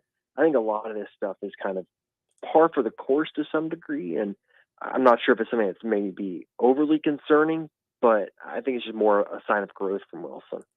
One player whose scoring has increased as Wilson's has lagged a bit is Kevin McCullough. And we've talked the last couple of weeks about how well McCullough has played and how much improved he is. What in particular do you think has contributed to his improved offense here these last few games? Well, he stopped shooting 3-pointers. I think that's helped out a lot. You look at the 3-point numbers. I think he was averaging like 3.5 per game, kind of in between the final, what would have been like non-conference games and the start of conference play. And then now he's averaging like 2.5 threes per game, which is probably a little bit better of a number. And you mentioned the double digits, I think over the last 11 games, 10 games, he's averaging kind of 12 points, and over the last 6, he's averaging 14. I think he's getting to the line a lot more. And the free throw numbers, right? Getting to the line, I think about 6 times a game during that stretch over the last 6 games. That's a good number because he shoots about 80%. So you're getting about 5 points per game from that. And if you think about him struggling in terms of scoring the ball, well, where was he finishing? It's usually around 8 points a game, 7 points a game. Well, all of a sudden you get 5 3 points at the free throw line. All of a sudden you're looking at a guy that's scoring, 12.5 a game. And I think overall he's probably developed more in terms of his passing role on the team, where right now Bobby Pettiford isn't playing a bunch and Joseph Yesufu isn't a guy that's going to go set up other teammates. And when DeJuan Harris needs a rest right now, it's McCullough that's kind of handling the ball a little bit more. I think he's got a little bit over 4 assists per game over the last 5 or 6 games, and I think that's a huge improvement compared to the kind of 2.5 he was averaging over the first half of the season. So I think his improvement has been kind of twofold in terms of the shot selection and also just him being more of an all-around weapon for KU. Our guest is Michael Swain of Fog.net, part of the 24/7 Sports Network. This is Jayhawk Weekly, presented by 23rd Street Brewery in Lawrence. A look ahead to tonight, Michael. Texas Tech is in town, and there are some times you can learn from the first meeting between two teams in Big 12 play and sort of apply some of those lessons to the second meeting. This doesn't seem like one of those cases, not just because the meetings are so far spread apart. I think it was the third Big 12 game for both teams when KU and Texas Tech played. But this is a very different Texas Tech team, not just in terms of its composition, Fardaws Aimaq is healthy, but in terms of how well they are playing. They've been one of the toughest teams to play against in the second half of this Big 12 schedule. What is the biggest reason for improvement for Texas Tech that could pose KU some problems tonight, and how do the Jayhawks have to combat that? Yeah, I think you got to look at the size. I think Texas Tech's size is really a lot better compared to when you look at them when they played last time around. You look at kind of the lineup numbers and what they're running with right now. They're running with basically kind of 2 6'2" guards and then 3 guys that are 6'7" and above. And their size, I think, is really the big thing that allows them to have success, because I think you've seen with KU this season where they've got wings that are really good in terms of their size, right? Inside, that's not a huge strength of theirs, but in terms of the wing depth, they have really good size. And I think for Texas Tech, the shift there has kind of been in terms of getting those guys healthy. I think since what would have been maybe January 28th, I think that weekend, kind of the Big 12 SEC Challenge is kind of when things changed for Texas Tech. And since then, they've been one of the better teams just in all of college basketball. I think, kind of tore the chasm in at number 35, I want to say, in that span. And their offense has been pretty good, number 41 overall, and defense number 64. So I just think they're a team that has come together, where the last time KU played them, I think they're going to figure some things out with, Amit being out and them getting him back now. So I think it's a team that, in terms of the size, could really pose some issues for KU inside. What will KU have to do better than they did on Saturday if they want to close out their home schedule and give these seniors a victory and at least a share of a Big 12 championship coming out of tonight? Yeah, I think rebounding on the glass is kind of going to be the big key for KU in this game. And honestly, I'll say for every single game KU plays from here on out, they're going to play teams that are bigger than them. And when KU has had success on the glass, it sparks everything else because you're able to get out in transition. You limit the opposing team to one shot. And in that 3-game losing streak, whether it be to TCU, to Baylor, the opponents were getting extra shots. And KU's first shot defense was okay, but then the second chance points will be what kills KU. And so I think rebounding energy and energy on the glass is going to be a huge key for KU. I think not only tonight, but really just until KU stops playing basketball this season. Couple of more quick questions for Michael Swain of Fog.net, the part of the 24/7 Sports Network. He joins us on Tuesdays for Jayhawk Weekly, presented by 23rd Street Brewery here on 580 Sports Talk. A football question for you. Lance Leipold's talking to the media. Spring practice is already here for KU football. What are give me one of the most interesting takeaways from what Lance Leipold has had to say so far? Yeah, I think load management, and I think it's probably going to be something you're going to see where KU doesn't have to roll out there and give Jalen Daniels every single snap during spring practice.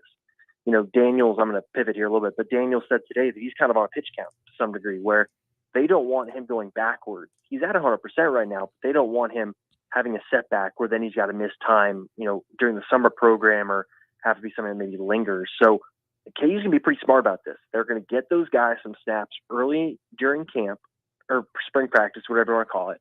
And then when they get back from spring break, that's maybe when some of these guys might get some time off and not do as many reps and let some of those younger players come in and get more time on task. So this is a point now where Kansas can act like a legit football program. You're not worried about, 10 or 11 spots in terms of who's going to start or do you have continuity.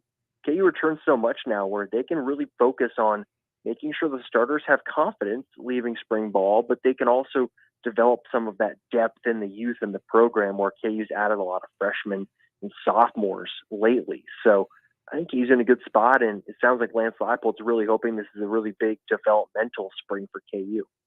Last thing for you, Michael, the red reverse retros for KU tonight. Yay or nay? Thumbs up or thumbs down on those?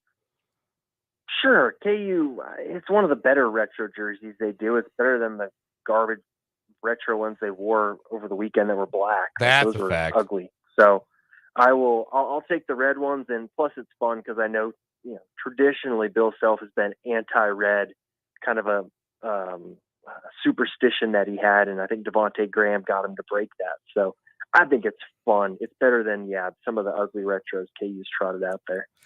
KU will hope to look good and play good tonight at senior night as they take on Texas Tech. Michael Swain will have coverage of it and break it all down at Fog.net, part of the 24/7 Sports Network. He joins us weekly on this program for Jayhawk Weekly, presented by 23rd Street Brewery of Lawrence. Michael, always a pleasure. Enjoy the game tonight. Thanks. Talk to you next week. That is Michael Swain. Again, Jayhawk Weekly brought to you by 23rd Street Brewery in Lawrence. If you know, you know. If you don't, you need to get out there and find out for yourself. Great menu, top-notch food, great microbrew choices, and all kinds of big TVs so you can watch KU or any of your favorite teams at 23rd Street Brewery in Lawrence. We got one more hour-ish of the show left before we throw it out to high school basketball. So come on back for the 5 o'clock hour with me here on 580 Sports Talk.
Let's get it. Final hour of the day here on 580 Sports Talk. It's a solo mission. Dan Lucero taking you the rest of the way. Brendan Dworzinski is standing by at the House of Blues, Washburn Rural High School, home of the Junior Blues, where the boys basketball team is hosting a sub-state semifinal tonight against Hayesville campus. We'll have the coverage of that one here, part of a 580 Preps postseason basketball doubleheader coming your way tonight. First, it's Brendan and the coach, Larry Latimer, out at Washburn Rural for a 6A boys game between Rural and campus. Then, as soon as that one is done, we will join in progress the action from Highland Park in 5A girls sub-state semifinal action. Highland Park playing host to Leavenworth, and yours truly will be courtside at the pressure cooker, bringing you the play-by-play coverage of that one. So we got a fun night of basketball coming your way. Hopefully a fun week of basketball here on 580 WIBW as our 580 Preps postseason basketball coverage gets underway tonight.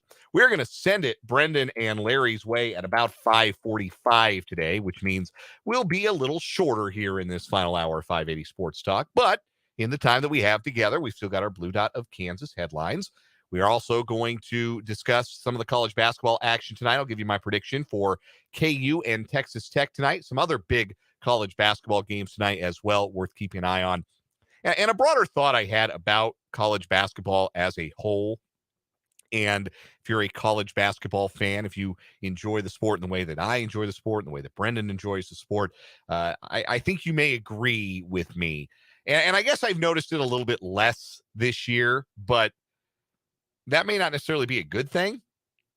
But we're going to talk about the talent level in college basketball this year and maybe looking ahead to next year and what that all means for people who consume college basketball in the way that we do. By the way, in case you were curious, I just did see the latest bracketology from Joe Lunardi. Still doesn't have KU in Kansas City, has them going west to Vegas. K-State, number 2 seed, out east, going to New York. Both Kansas and Kansas State playing in Des Moines. That would be, and we'll talk about it more if it does happen. An interesting dynamic. I think the last time that happened was 2014 when KU, K-State, and Wichita State all went out to St. Louis. And that ended up being a not super awesome weekend for everybody involved because nobody made it out of the first weekend in St. Louis. That was, of course, the year Wichita State was number 1 seed, lost to Kentucky, who had beaten K-State, and KU lost to, I think it was Stanford in round 2 that year. So not a great memory for in-state basketball fans, but that could be a lot of fun and very interesting dynamic with both Jayhawks and Wildcats potentially headed to Des Moines. We had a quick question on the Big O Tires text line. By the way, the Big O Tires text line wide open this hour, 785-272-9429. Had somebody asking from the 785 about our state tournament coverage and who will be where for the state tournament. And the answer for that, I don't have for you right now. And the reason that we don't have that answer for you right now is because a lot of what we're able to do will be contingent on what Kansas State men's and women's basketball ends up doing at the Big 12 tournament. It is unfortunate that we have the overlap this year between the Big 12 tournament and the state tournament, but where there are windows that we can bring you local high school basketball Wednesday through Saturday, we are hopeful that we will be able to bring you plenty of that coverage because things look promising for several local teams to potentially advance through to whether it's Wichita in 6A, of course, Emporia in 5A, potentially Salina in 4A. The Hayden boys and girls are going to give it a run. Hayden boys obviously went last year, and other schools in our area potentially as well at other sites. But we don't know who will be where and when just yet. Stay tuned. Keep your ears tuned to this watch this space or listen to this space, and we'll get you that information when we are able to get it for you. Anyhow, let's get into the headlines, shall we? The headlines on 580 Sports Talk are brought to you, of course, by Blue Dot of Kansas. You can check them out on the web at blue.kansas.com and see what they can do for your commercial or residential property. Again, that is blue.kansas.com. Lots to get to on the NFL front. It is Combine Week, and there are several coaches and general managers who are out at the Combine, and as such are making the media rounds, speaking to reporters. Among those, Andy Reid and Brett Veach, who spoke to the media earlier today. Andy Reid had a few interesting things to say. Notably, named a new quarterbacks coach. No great surprise to anybody following the team after Eric Bieniemy's departure. Matt Nagy, who had been the quarterbacks coach, was promoted to offensive coordinator. The Chiefs continued their internal promotions in assigning David Girardi to be the new quarterbacks coach. He's been an assistant with the Chiefs the last 2 years, was the passing game analyst and assistant quarterbacks coach. Talk about an untraditional path to such a prominent coaching position on an NFL staff. Played his college football at Geneva College. If anybody knows where that is not an NCAA school. That is an NCCAA school, National Christian College Athletic Association. Geneva College is in Beaver Falls, Pennsylvania. Did some coaching at Seton Hill, not Seton Hall, the one with the basketball program that you know. Seton Hill, then back at Geneva, then Northwestern University, and finally he was quarterback coach at Lafayette College before he came to the Chiefs. Interesting path for David Girardi, and he is the new quarterbacks coach for the Kansas City Chiefs. Also, there were some discussions about certain players. Frank Clark and Orlando Brown Jr. came up quite often, as you might imagine. Brett Veach was asked about potentially franchising Orlando Brown Jr. for a second straight year. His quote, "It's an option. We went through this path last year, and as always, it's more beneficial for us to get something done long term. That's why this season is so important for us, and really this is the start. We'll have a lot of dialogue. The Combine's great to come in here and check the new college talent, but a lot of the time here we're spent talking with the agents of our players.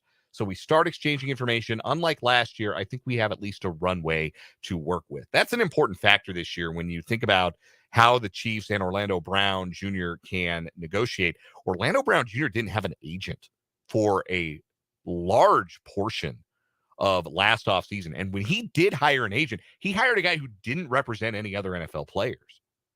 So the contract discussions were sort of crammed into a tight window with an agent who's never done it before and a player who's looking for something that the team isn't quite willing to give him. He wanted top of the scale left tackle money. The Chiefs were kind of demurring about doing that. And the end result was no deal was struck. They eventually convinced Orlando Brown Jr. to play on the franchise tag. He had a solid year. He made the Pro Bowl. They didn't give him any sacks in the Super Bowl. Like, Orlando Brown Jr., whatever you think about him, is a top tier left tackle in the National Football League. He has his strengths and weaknesses like any other player. He probably falls just short of elite, but very good at left tackle is worth spending money on. And I have to believe that the Chiefs are going to find their way to a long-term deal with Orlando Brown Jr. I think that's going to happen. If it doesn't, they'll tag him again.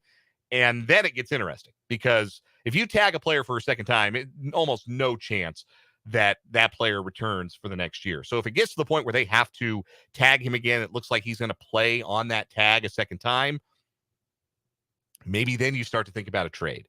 And maybe that's something that the wheels are in motion before the NFL draft. So you could trade draft capital or acquire maybe a first-round pick because, after all, you traded a first-round pick to get this player.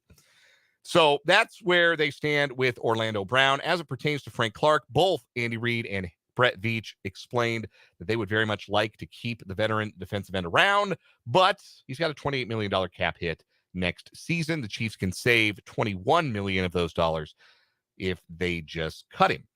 And Brett Veach acknowledged that, saying, quote, "We'll probably to a certain extent need some cap space. We have a long history with Clark and his agent too. He'll be one of the many conversations we have this week. We look forward to getting with him and see if we can work something out that makes sense for both parties." As for what Andy Reid had to say about a player that we know has a really unique relationship with him. Andy Reid and Frank Clark they're both from Los Angeles. They're both from the Los Angeles area, which is obviously a pretty big area, but still, when you hear Frank Clark talk about Andy Reid and the reasons that he loves playing for Andy Reid, something that always comes up is the similarity in terms of the background, growing up without a whole lot in rougher parts of Los Angeles. So there's a real fondness between Andy Reid and Frank Clark. And I think if money weren't a factor, Andy Reid would say bring Frank Clark back 10 times out of 10. I really believe that. This is what Reid said. Quote, I actually talked to him at the parade. He had to do some stuff for the actual exit physical, but I had a good talk with him. I love Frank Clark. It's just, Veach has got to juggle all these different things going on. But Frank is a top-notch guy. I love him to death. That doesn't sound like a coach who's real optimistic that guy's going to come back. And again, financially, I just don't see how it makes sense for the Chiefs. They're probably better off saving the money and trying to find a rotational defensive end on the free agent market that won't cause a $28 million cap hit to the team, which those guys are out there. But those were the major takeaways from the what is the word I'm looking for? Press conferences. That's what they're called. They're called press conferences, press availability. That is the main takeaway from the media availability for both Andy Reid and Brett Veach. I had a question on the Big O Tires text line regarding Frank Clark's legal issues. You may remember he got hit with a felony possession charge, weapons possession charge, and had to be suspended 2 games, was suspended 2 games for that by the NFL. He pled no contest and was issued probation, 1 year of informal probation, 40 hours of community service. That's what came of those particular legal troubles for Frank Clark. So thanks for the question. Again, hit us up on the Big O Tires text line, 785-272-9429, or comment in the YouTube comments as well. If you're watching on YouTube, hello to you. If you're watching on YouTube, that is Sports on 580 on YouTube. Let's keep the headlines going. Let's turn to baseball. Check in on the Cactus League action from this afternoon.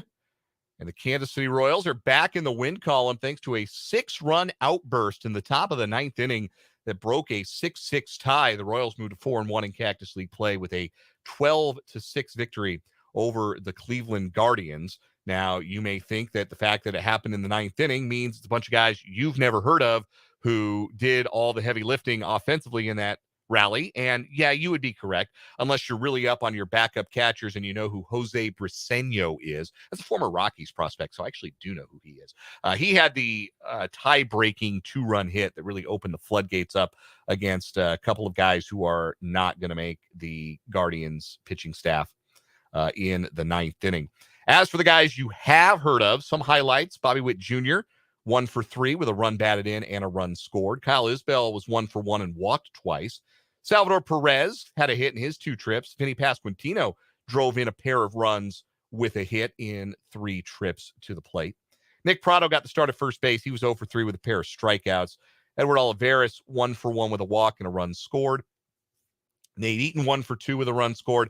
Michael Garcia, a name that I think is going to get a lot of traction to play some middle infield and might be a guy who makes Nicky Lopez expendable to the Royals in the long haul. Michael Garcia, 2 for 3 with 4 runs driven in, hit a 2-run home run in the 6th inning. As for the Royals on the mound this afternoon, Jordan Lyles making his club debut, allowed 2 runs on 2 hits in his 2 innings, struck out 1, walked 1, gave up a home run to Josh Bell that I don't believe has landed yet. If you've seen the highlight, you know I'm only barely exaggerating. Aroldis Chapman also made his Royals debut. 1 inning pitch, no runs, 1 hit, 2 strikeouts. Scott Barlow worked the scoreless inning, allowing a hit. Dylan Coleman allowed a pair of hits, but worked around those thanks to 3 strikeouts in his inning of work. And everybody's favorite Richard Lovelady, 1 scoreless inning with a hit allowed and 2 strikeouts. So that's the noteworthy happenings today for the Kansas City Royals as they improve to 4-1 in Cactus League play. Keeping it moving in our blue dot of Kansas headlines.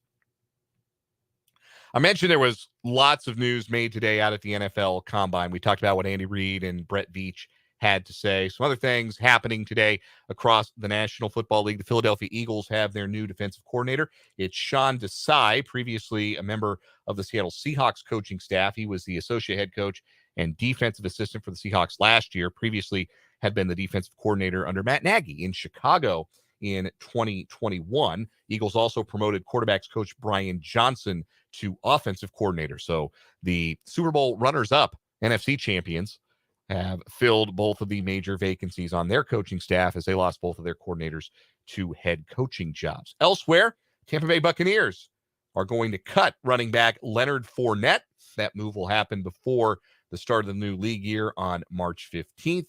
He had signed to a 3-year, $21 million deal last offseason, but the Buccaneers are way over the salary cap, and Fournette is going to be a salary cap casualty.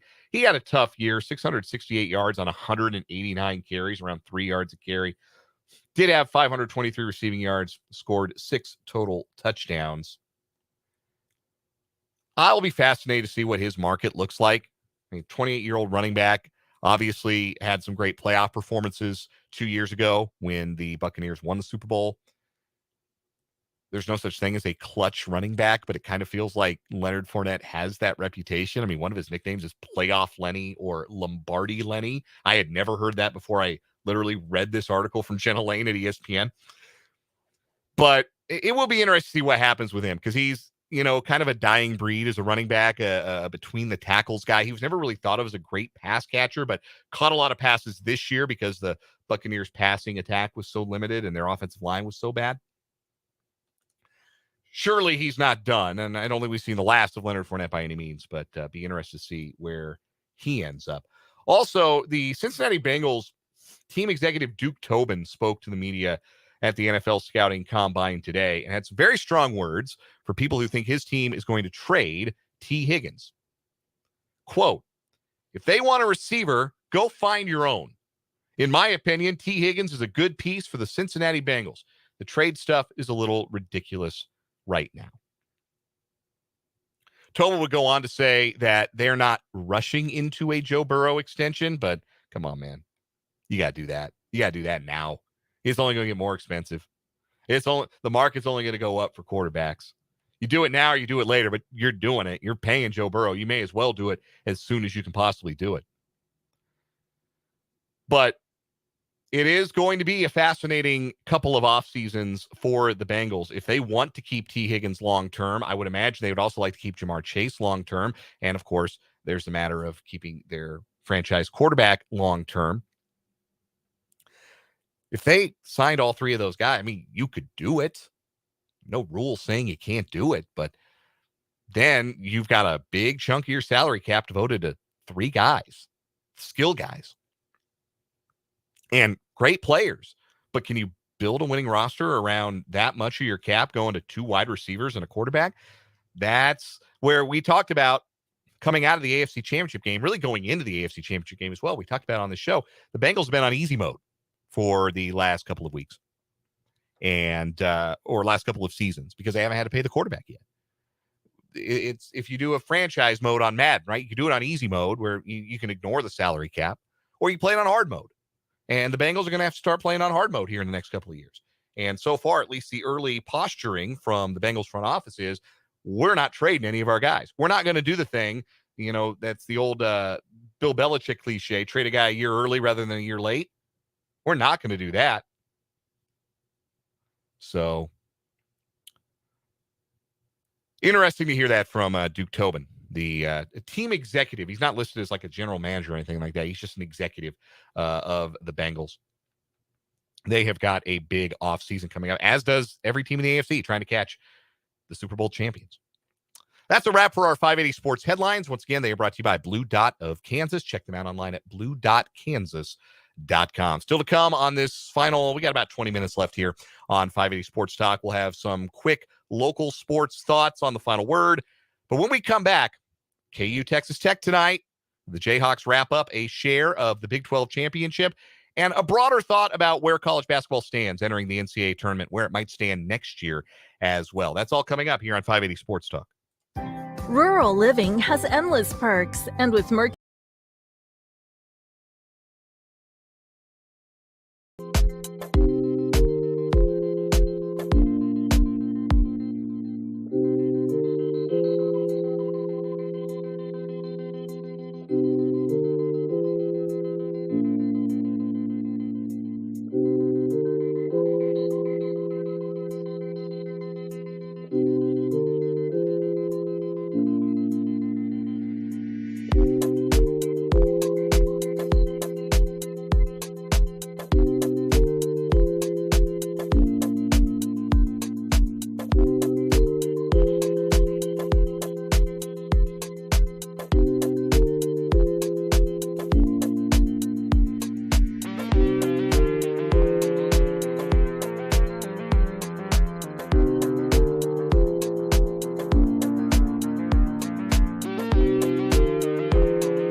here on the program. Tonight, KU, Texas Tech. Jayhawks clinch at least a share of the Big 12 championship with a win on senior night. It kind of feels like a fait accompli when you put it like that, given Kansas's history with winning at home and Kansas's history with winning the Big 10. But I think there's just enough lingering concern in two specific departments. Number one, KU didn't play well last time out. They looked like they were at, and Michael Swain of Fog.net laid this out in our 23rd Street Brewery Jayhawk Weekly, kind of laid out that it felt like the energy level wasn't quite there for them against West Virginia, and it very nearly bit them in a game that they only won by 2, and West Virginia had the ball with a chance to tie or win it in the final seconds. KU brought the energy on defense in that final possession, certainly, but bit worrisome that KU did not have their best against an inferior opponent at home on Saturday. Concern that if there's any carryover there. And the other thing is the Texas Tech team that has been in action the last few weeks is not the same Texas Tech team that KU struggled to beat in Lubbock earlier this season. You remember the first meeting, it was tight to the end. KU held on to win it by I believe it was a 74-71 count. But Texas Tech's played as well as anybody in the conference down the stretch. They're coming off a 1-point home loss to TCU. They are the desperate team. Talked about this all season long. Desperation matters in the Big 12. And Texas Tech is desperate. They need this win to feel like they can make the NCAA tournament. I think if they don't win this game, then the most conference wins they could have would be 6. That's going to be a tough sell for the committee to put a 6-win team in the Big 12 in the NCAA tournament. I think that's going to be a really difficult sell. And I say that knowing that West Virginia, if they lose to Kansas State on Saturday, which is entirely possible, that West Virginia could wind up as a 6-win Big 12 team. And I think they are going to get in. I think they secured a tournament berth with their win last night in Ames. And the reason I think that is because all of the metrics love them. I think where they rank in the net, where they are, they're still top 20 in the KenPom. Like that stuff matters to the committee. And I think that will probably end up, even if West Virginia loses out, they lose their pigtail game at the Big 12 tournament. Even if they lose out, I think still at 17-15, they get in. They get in the NCAA tournament. Now, one of the last teams in, they probably will get to see how lovely Dayton is this time of year, but I think they would still get in. Texas Tech, I'm a little less sure. But they're playing much better basketball. They're a healthier team. They add Fardaws Aimaq in to the mix with Daniel Bacho and with Kevin O'Banner, and they have the kind of size that can maybe make life hard for Kansas. If Texas Tech is winning the rebounding battle, getting a bunch of second chances, then this could be a hard game for the Jayhawks. Still expect them to win it. So does Vegas. The line has actually moved down a little bit. Our friends in the desert with FanDuel Sportsbook. This morning, Kansas was a 9.5-point favorite. Currently, they are an 8.5-point favorite with a total of 147.5. Means the implied score, if you do a little math, is Kansas winning something like 79 or 78-70 or 79-70 or 78-69, something in that range would be your implied score. It feels about right. I don't think Kansas is going to be lacking in energy on senior night with a chance to win a share of the league championship. Texas Tech will be difficult. They'll be stubborn to score on. I do think, Kansas has played well in this stretch. They've won 6 straight. They haven't gotten big games from Jalen Wilson, but considering this is going to be his senior night and considering that this is a game that I think is going to demand a performance from him where he makes some jumpers, he hits some pull-ups, he knocks down some threes against that really tough to break down, no middle defense. The guy guarding him is not going to be as athletic as him. So he's going to have a chance to maybe take some guys off the bounce and hit some pull-up jumpers. I think this is going to need to be a big night for Jalen Wilson. I think he has one in him. So I think Kansas wins. I think they cover the 8.5. 9.5 is a lot to give a team playing as well as Texas Tech. Really 8.5 kind of is too, but it's a home game, and I think Kansas will see it out. A couple of other interesting college basketball games tonight. Duke's taking on North Carolina State tonight, and I made note of this game because isn't it weird that Duke's just another basketball team now? Like, I'm still not used to the fact that Duke is just another team. Like, they haven't been ranked hardly all year. I haven't really sat down to watch them much this year. I've seen them a couple of times because they're always on TV, right? But it's just so strange that a program like Duke, a program that, I mean, they were in the Final Four last year, right? Not like there's some bums. They're in the Final Four last year. And now without the mystique of Mike Krzyzewski and without like a face of the program player, like all due respect to guys like Filipowski and Roach, and like they have the two really highly touted freshmen that came in, Lively and Whitehead, but they don't have like a superstar, like a must-see player like Duke usually does. They're just another team this year. They don't lose at home. They're going to make the tournament, but it's just weird that Duke isn't the center of the college basketball universe in a way that Duke has been the center of the college basketball universe literally my whole life. It's just, it's remarkable. And I think it gives people, I don't know that it will hurt the NCAA tournament. People still get excited about the NCAA tournament, but they're the villain, right? They're the bad guy. And it's fun to have a bad guy. It's fun to have a villain to root against in college basketball. And Duke's not that.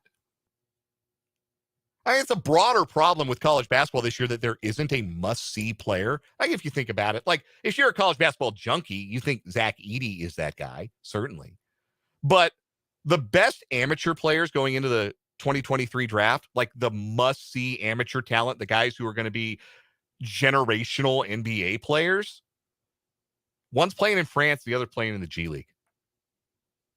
So we don't get to see him play on Big Monday, and we don't get to see, and that's not a new problem necessarily, but I think for this year in particular, there's not even like a Zion Williamson, right? There's just not an attention-grabbing college basketball player this year. And I don't know if that's good or bad. That might be bad for casual college basketball fans. I'm not in college basketball to watch guys and evaluate, oh, that guy's going to be a good NBA player. Like, I'm not in it for that. We haven't seen as many like, this year. Like, it was really a thing a couple of years ago where you have like live interviews with draft guys, NBA draft guys during college games. You used to drive me nuts. Like, I don't care. I don't care if this guy's going to be a good pro. I just want to watch him now.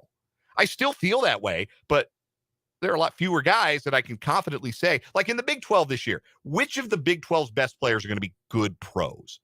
Keontae George, Grady Dick, Jalen Wilson, I think has a chance. Is that the list? I think Keontae Johnson could play in the league. He's got to get in a good situation. If he were 6'9", I'd like it even better. But like, it's just not a long list of guys who I say, yeah, that guy's going to play in the NBA.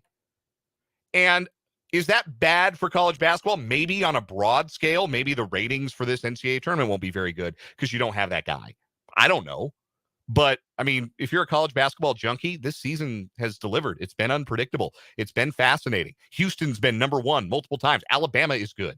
The defending champions might make a run and try and defend their title. And Duke's just another team. I mean, for a hater, like, what more could you want than that, right? But I like KU to win tonight. We're going to take a break. We'll come back, and we will wrap up this show with the final word after this.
One more thing.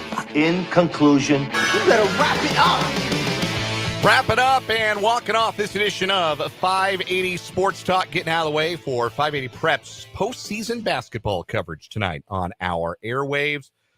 Final word is this: it's good to be the king, and the Kansas City Chiefs right now are the king of the National Football League. And one of the luxuries that you have as king is to not have to do a lot of shopping. Chiefs have some needs to fill. That is true. But what they got on their face, too, is a championship roster that, by and large, simply needs to be fortified with some rotational or depth pieces. Pieces I suspect that they'll be able to acquire through the draft using their impressive haul of draft capital.